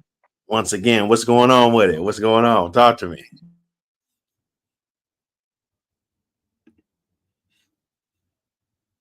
Oh shit! What happened? What happened, man? That bitch used to live out here, like right up the street from me. The homie Angel, rest in peace, had him. I guess he knew the cats who owned him and shit. And that motherfucker, boy, he was hell. Yeah. That motherfucker would bite your ass down. But his son Red Jack that we had, he was the sweetest dog ever. Like a big ass teddy bear, big old 65-pound fucking lovable dog. You know, loved everything on two legs. What was Angel's? Some of Angel's notable dogs that he had. Well, of course, Red Jack. Like, always give him credit to Red Jack. Once he got him from us, he went on and made him a POR dog. Was he off of Old Dog, or who was he off? Red Jack. Yeah. Red Jack was off of Champion Jake the Snake. I believe Sugarfoot or something like that. Man, I had to go check the pedigree again. It's been so long since I looked at it. But he's just, you know, Red Boy Jocko, top and bottom. Real good dog, man. We owned Little Jake. We owned Little Jake on there. It was Jake the Snake bred back to a daughter of Luke Kane. Okay. Yeah, Little Jake. He's up there. And we owned I think it was one off of Jake the Snake and Fancy. Heavy red boy. Heavy red boy. We own her. Yeah, that's littermate to Red Jack. Now that I think about it, that was Jake Fancy. So yeah, you had a littermate. He had a good litter though. Oh shit. Okay. Yeah, Red Jack had a real good litter, man. Yeah. So hell yeah. So anybody still got that shit, you know, just keep it refined how it is. You get far with that shit. Like, I still got a straw of a Red Jack and one off Old Dog I'm waiting to use. Ooh, Lord. See? That's that shit right there. Hell yeah, but I only got one to eat, so I gotta put it in the right bitch, man. I only got one shot. And even then, I'll put it in a bitch that's producing and the great mom and all that shit. She still could fucking, it might not take. It might be like a Honey Bunches Evo. You feel me? Yeah. Trash. Yeah. When you breed them together. And both of them is a grand champion and a champion. And Rom dogs. Yeah. I think Honey Bunches, Rom and POR, but just, you know, that breeding didn't click. So, you know, there's always a gamble with that shit. Ain't nothing guaranteed with these dogs, man. And everybody who's gonna hear this after this drop, just remember that. There's no guarantee with this shit. Yeah, the best producers ever could fucking throw you garbage. And the most garbage is fucking performing dog could throw you fucking everything you want in a dog. Just be patient with the shit, man. Yeah, let it come to you. Let it come to you. Yeah, exactly. Let it come to you, I bro. was always taught that. You know, let this shit come to you, and you just, you know, the game's gonna come to you. If you're messing with these dogs enough, you know, you're gonna come across some good ones. You know what I'm saying? Hell yeah, you are. And you're gonna come across, you know, you've always been a believer of your line gonna pick you. Like I always end up with a polio dog. You know, I love Eli dogs and Red Boy Jocko dogs, but I always get a polio dog. You know, that's the blood that picked me. And I don't fight it. I used to fight it at first, but now I just roll with it. What you think about the old Sin City shit? They had some good Tombstone Bolio shit. I like that Sid Vicious that they had, that dog. Sid Vicious, he produced real good. Threw a lot of good dogs. Yeah. But that's really the only, you know, experience I got with them, with, you know, in the Bolio shit. So I really can't, you know, just base what they don't just, you know, that one dog that I can sit down from and it's in my pedigree.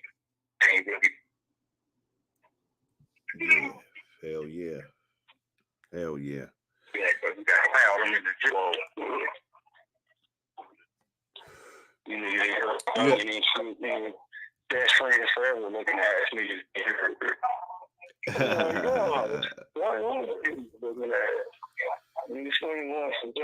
another old man. Nigga, shake his hand.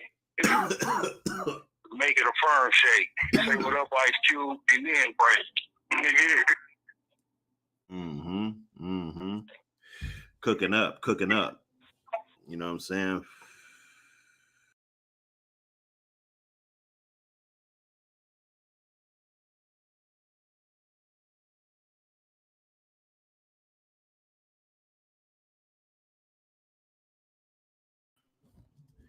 Man, fuck them. There's no need to do that, bro.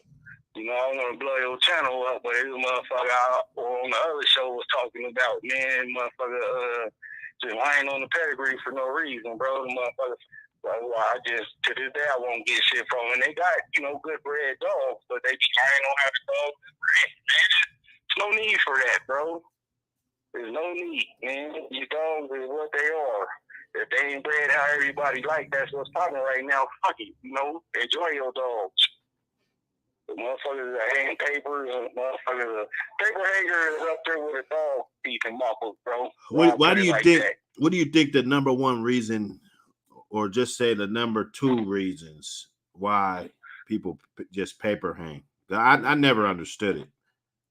Well, let's say let's use T-Tray because he recently deceased and he's no longer around. So say like motherfucker T-Tray, you know, he dog with a decade, a good grand champion, and he produced. Now a lot of motherfuckers say, you know, you might get a son in T-Tray or something, or just you might see a motherfucker who's doing, you know, good sales with the T-Tray shit. So motherfucker lie and say, you know, these dogs off of T-Tray too if he got one that you look like him. That and then there'd be a lot of funny shit for number two, like take Pat Patrick in the Indian Funny situation, you know. Thankfully, Pat didn't hang papers on Bolio, but a lot of times that shit happened. Like Don Mayfield, grimy ass, he was known for doing that bullshit. He was still a dog after he didn't seen it win and, you know, hang papers on it and say it was small tutor shit. So it's either grimy or money. That's my two that I've been seeing, you know, papers get hung for.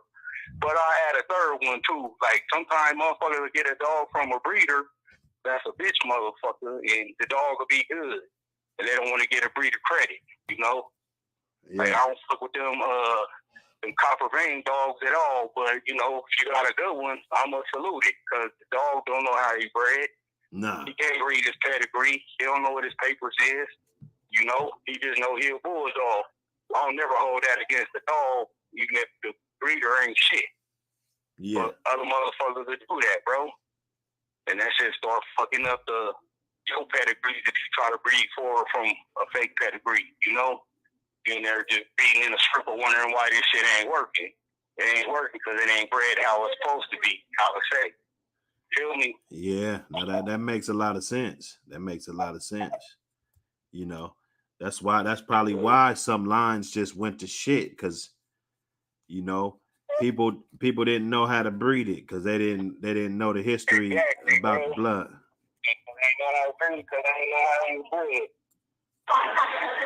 You know, and if you don't know how it's bred, you really can't go forward with the shit at all. You just stuck. So what do you think about, let's say, the next 20 years? You know, let's just say the game's in an okay spot now, just as far as the animals. You know, I know the landscape, you know, you can't just do, you know, what people did way back in the day, but you know what I'm saying? But just the overall quality of the animals as far as their you know, their structure and, you know, just being a true pit bull terrier, you know. What do you think? I think if enough people stay on course with it, that it should be better. Like how, say, the dogs from when I first got exposed to these dogs in like '92, they way better now. You feel me? Like old dog, he was just in like the early 2000s, but his offspring is better than him. You feel me? Right. So yeah, if it's enough people who stay on course with it, we should be in a better fucking position than we is now as far as performance-wise goes. Yeah. I would like to see, though, once cats get their shit, all the way down, as far as, all the good quality performance. Could you see the other breeds? So I would like to see, like, the actual buck skin, like how back in the day. Yeah, that's crazy. What do you think it is? It's just breeding too tight or what? Yeah, my bad. But yeah, I would like to see that. Get the dogs back in the, So yeah, if you could, future breeders, thicker bones, tougher skin, like back in the day when the old head say buckskin, he wasn't talking about the color. He was talking about the actual density of the skin. You feel me? Right. But now we say buckskin, we thinking a yellow dog, tan dog, just all the variations of what we consider buckskin now. But that's really not the case. Yeah, them dogs, so man. I like to see it get back to there. Because, I'm from where I'm from. There's a lot of that old school blood. So me growing up, I seen, the real old school dogs. Like, there's dogs out here, that was straight off of Daibo. You don't even see in beds. Right. And them dogs are still, in their true form. And they still nice, thick bones, thick skin, that deep, dark, reddish brown. You too, thank you. All that good old shit, like, you ever seen a real Kobe dog, when you ever get a chance to pet one, you can see what I'm talking about. Motherfuckers is thick skin, thick bones, just all the good shit that you want if you're going to be in the woods trying to chase down them big-ass hogs. Now, you definitely got to be built to last, you know what I'm saying?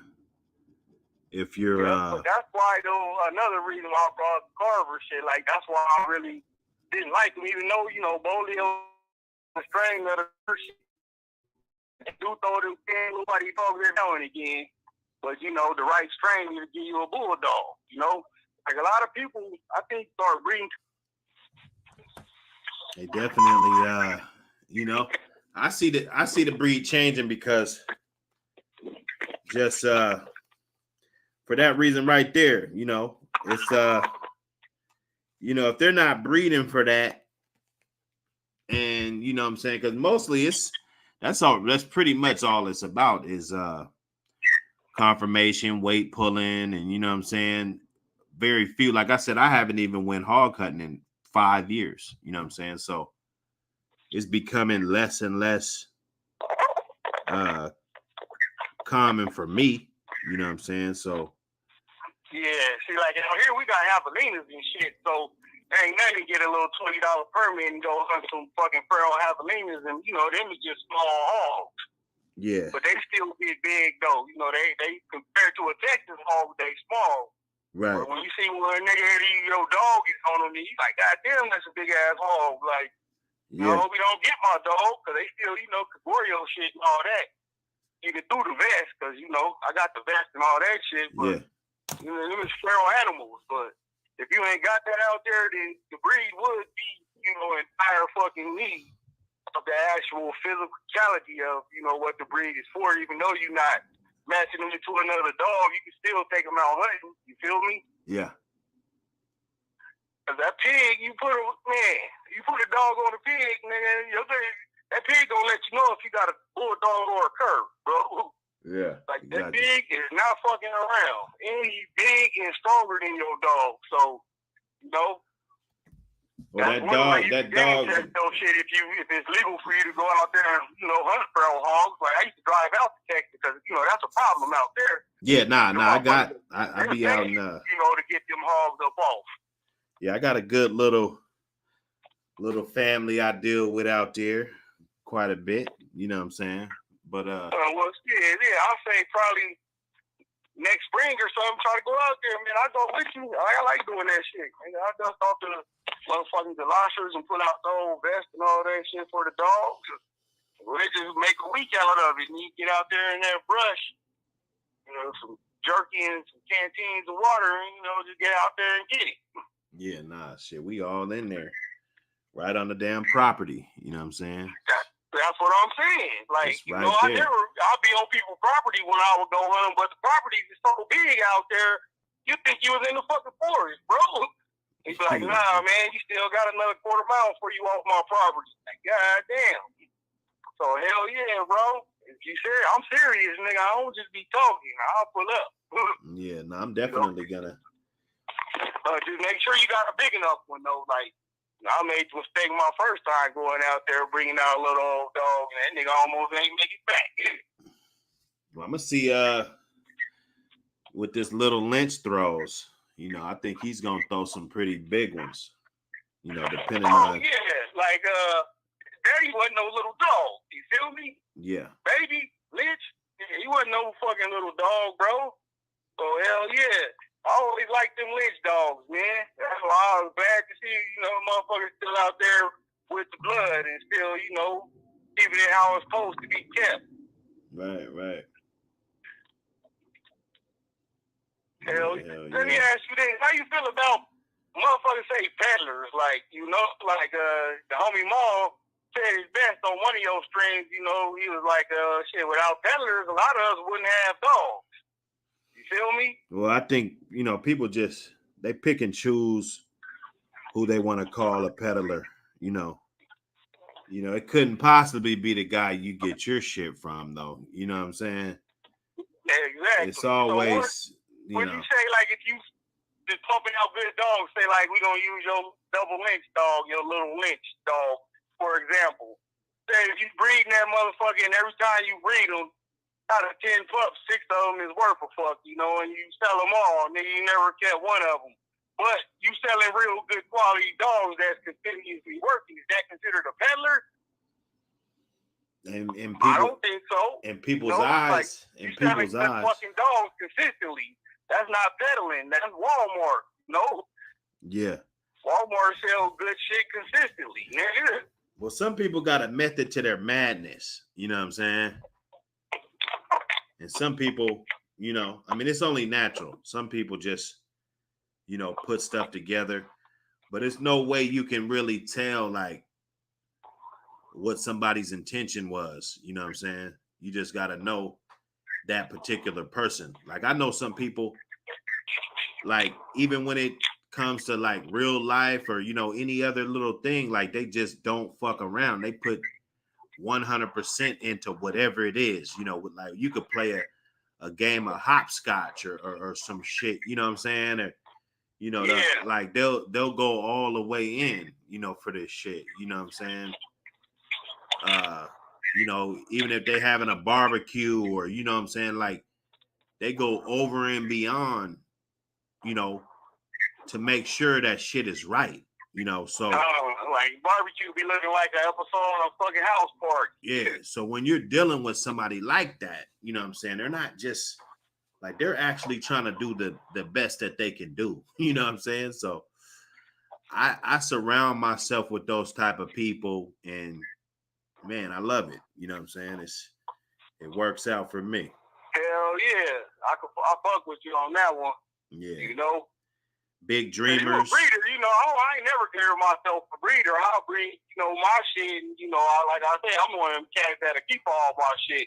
If I fuck with you, I'll give you one. But you know, I want to see if my shit working. But Yeah. you know, being able to talk to a breeder, you know, I'll be having questions.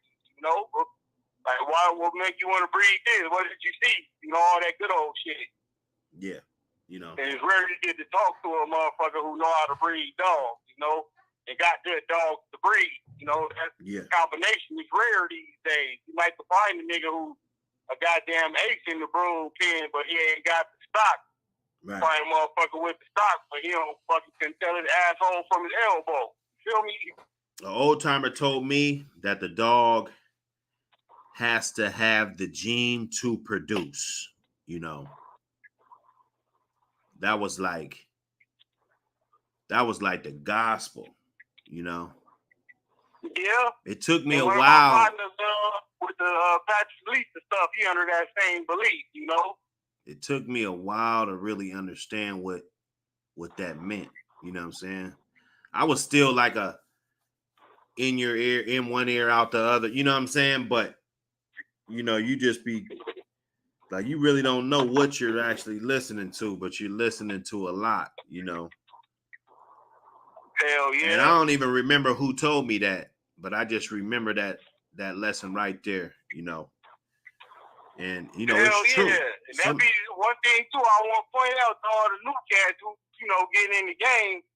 So when the old head talking, you know, try not to let it go in and out one ear and out the other. You feel me? Yeah. You know, because he gonna drop some jewels in there on you in just a regular conversation. You know, like I learned on top is a valuable dog too. You know, because these dogs, you know, they'll fucking get on your ass and then just, you know, back it up like how a wolf would do. You know, that's just a leftover trait. Yeah, that goddamn shit, man. These dogs, man, it's real sophisticated, you know. They sophisticated but simple at the same time. And that's what makes this particular breed of dog so fucking complex and diverse. You know, you keep it simple, stupid, that always works, but then you got the complexity that when you get into the intricacies of breeding and all that good shit that go along with making the next generation. Right, right. Well, when you carry that responsibility, you know, I think that's a responsibility. Like that breeding, you know, it's a whole nother ball game because you do not. I mean, you do understand that, you know, these people have other dogs. You know what I'm saying? Yep. So when you're selling something, you want that shit to be compatible, or you know what I'm saying, you want it to be better. Like you're actually shooting to have something better than what they already have, you know. You want to breed forward, you know? Yeah. Well, I'll say that. I mean, you know, you starting off with your good dogs, and you want to take them dogs and make them better than the dogs that made them, and, you know, so on and so forth. Again, it's easier said than done, but you got the time, patience, and space, you can do it, you know? But I'm not a breeder, though. That's why, though, you know? I might make a breed once every couple of years. Right. And, you know, I already got, you know, spot place where the buck don't go if I have too many and all that shit, you know? I like to keep as much of a litter as I can. But that's why I don't do a lot of breedings too, though, because, you know, I'm keeping them. I don't breed like that. But you sell your dogs, and that's good too, you know, because when you breeding your shit, like you say, your double lit shit, you know, you start breeding good, you helping the game out, bro. You feel me? Well, you know what? You know? I honestly, when I like even like where I'm at right now, you know, I wasn't even supposed to be here, but it was some haters that, you know, kind of they really opened up my eye a little bit. You know what I'm saying? Yeah. Like sometimes it's the haters that motivate you more than anything. You know what I'm saying? I totally get that, because ain't nothing like proving a motherfucker wrong other than busting the nut. You Well, know? I had the Proving dog. a motherfucker wrong. I had the Michael Myers dog. Me.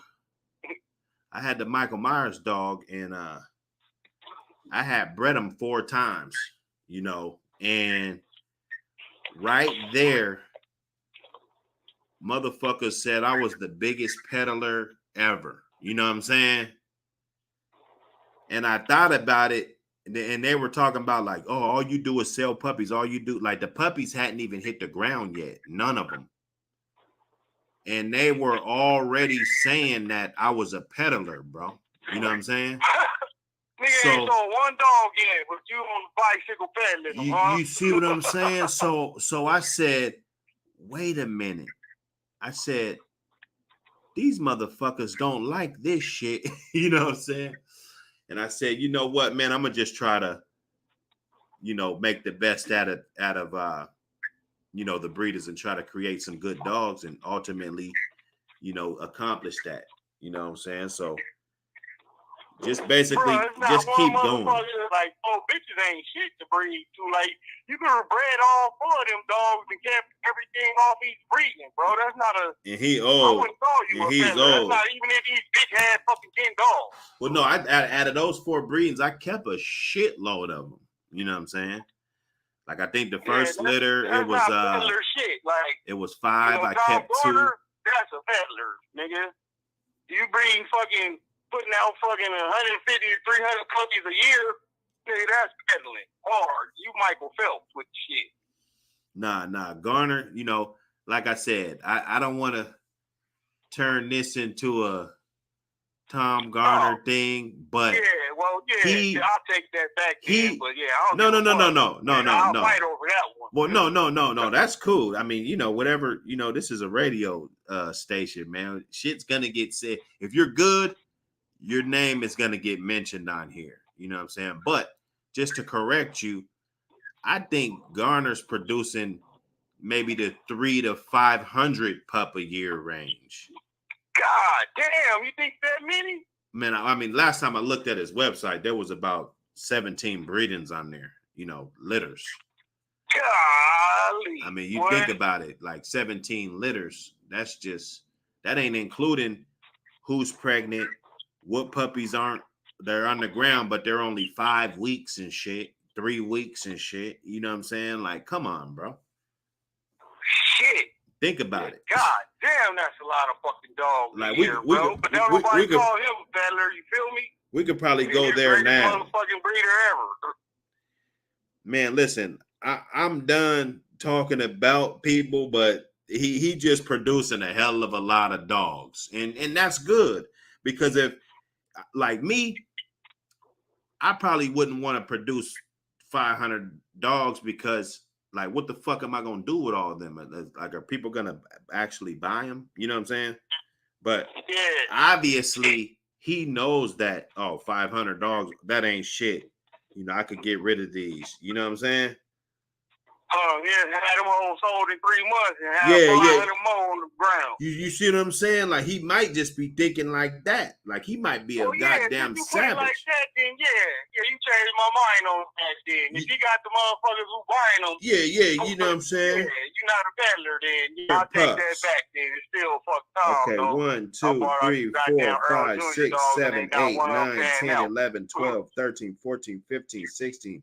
17, 18, 19. It's either 19 or 20 breedings on here. Hell no. You got Adolf. You know, we can take care of them, so I get it, but shit. Adolf, Samantha, Akuma, Eclipse, Bruce, Blondie, Bushwick, Bill, Cammy, Caesar, Amp. You know what I'm saying? I mean, you got 2 Dexter ones, 2 El Drago ones, a Haystack one, You got 2 Red Boy ones, Santos, Frank, Hickson Jr., Hitman, Dynamite. You know what I'm saying? That's God amazing. damn. It's You amazing. got a good lineup though. You know, I like that Hicks and stuff. Yeah, no, hey, salute. Just so people won't be up in the chat thinking people's hating, man. We just saluting, man. We're somebody's gonna hear this and they're gonna want to step their game up, you know, or they're gonna be like, hold up, you know, let me tap into that.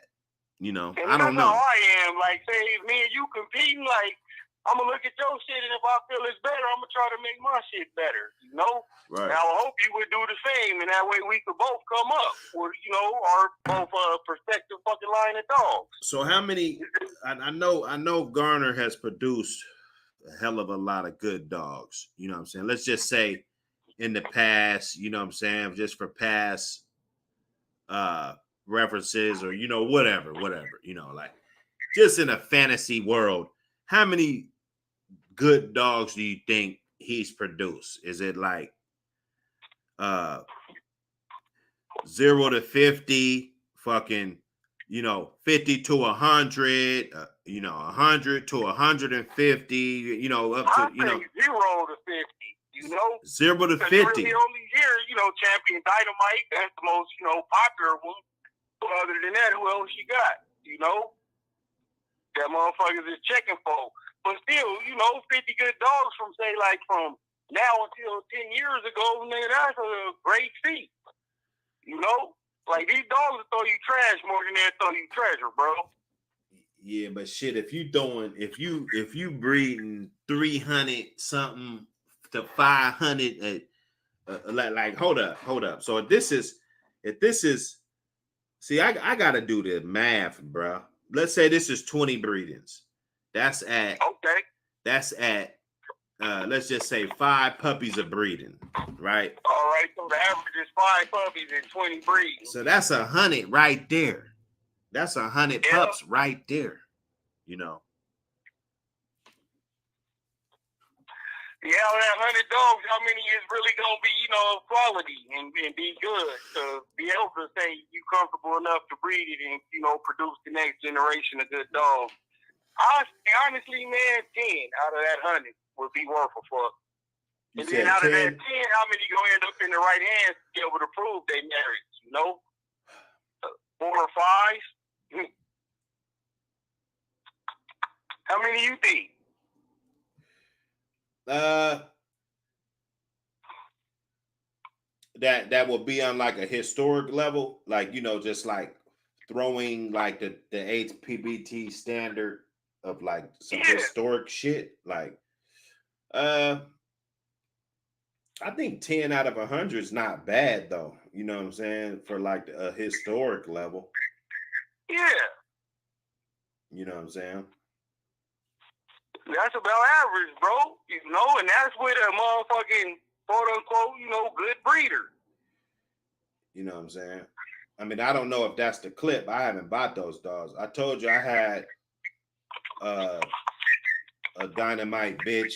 You know, she had a underbite, but I mean, just as an animal, you know, she was a nice dog. She was. Hell yeah, was she red? No, she was black. She was she was off of chemo. She was a double chemo bitch. So do you think Dynamite is red, how he said, or is he off of that Cottingham straw Tom had up there? I don't even know. My thing is, once you lie to me once, it's over. You know what I'm saying? Hell yeah. Like I don't even know why people, you know, like if you get caught in lies and shit, to me, your credibility's over. You know what I'm saying? Hell yeah. So I don't know why people will lie to people in real life. I'm not saying no Dogman, y'all. No, I ain't talking about no Dogman. I'm talking about real life. Like somebody will be a liar, and then you'll be the truthful person, and they'll question you and won't question this lying motherfucker. You know what I'm saying? Man, I hate that shit. I hate that, bro. Like this motherfucker done lied 5 times. How the fuck you gonna not believe what the fuck I'm saying? Like, or how you gonna believe them? And I ain't never lied to you. How many times you gonna believe this motherfucker? Take his word. This nigga lying right now to you. Hey, how many times you gonna believe this lying motherfucker? Man, that's the whole battered bitch syndrome right there. You know, niggas like getting abused too, bro. You know what I'm saying? Motherfucking lie to me ass niggas. Like, nigga, you ain't don't lie to me, especially about these dogs, bro. There's no need to lie on the dogs. Well, I'm just saying. I'm with it or I'm not. See, a lot of people, you know, they just, you know, they even if they don't do shit with their dogs, like some people, you know, go to the shows and stuff. I try to let people know, like, you know, there's nothing wrong with that. You know what I'm saying? You don't have to fake the funk. Like, if that's all you're doing, then just say it. You know what I'm saying? There's nothing wrong with that. Yeah, cause I like going to confirmation shows. Nigga, that shit is fun to me. I like to show my dogs. I like to wait for them, all that other shit that come along with owning these dogs. I like to do. Well, it's really good for your dog as socializing. You know, it's real good to socialize him, letting him be around other animals that are acting like he should act, or like he might be in your yard not really knowing how to act. You know what I'm saying? Exactly. And then he go like, to the show, acting straight fool, checking the chain all day. Like, you see what I'm saying? Then you take him to the show, and he get around some gorillas. You know what I'm saying? And it might make him realize what he is. You know. Yep. Exactly. That, and like we was hitting on earlier, you know, I'm not a super social person, so it'd be good for me too to go around other like-minded individuals who under the same type of tutelage and shit and got the same type of thoughts that I got about the hounds and how they should move forward. You know, you get to bounce ideas back and forth and all that good shit.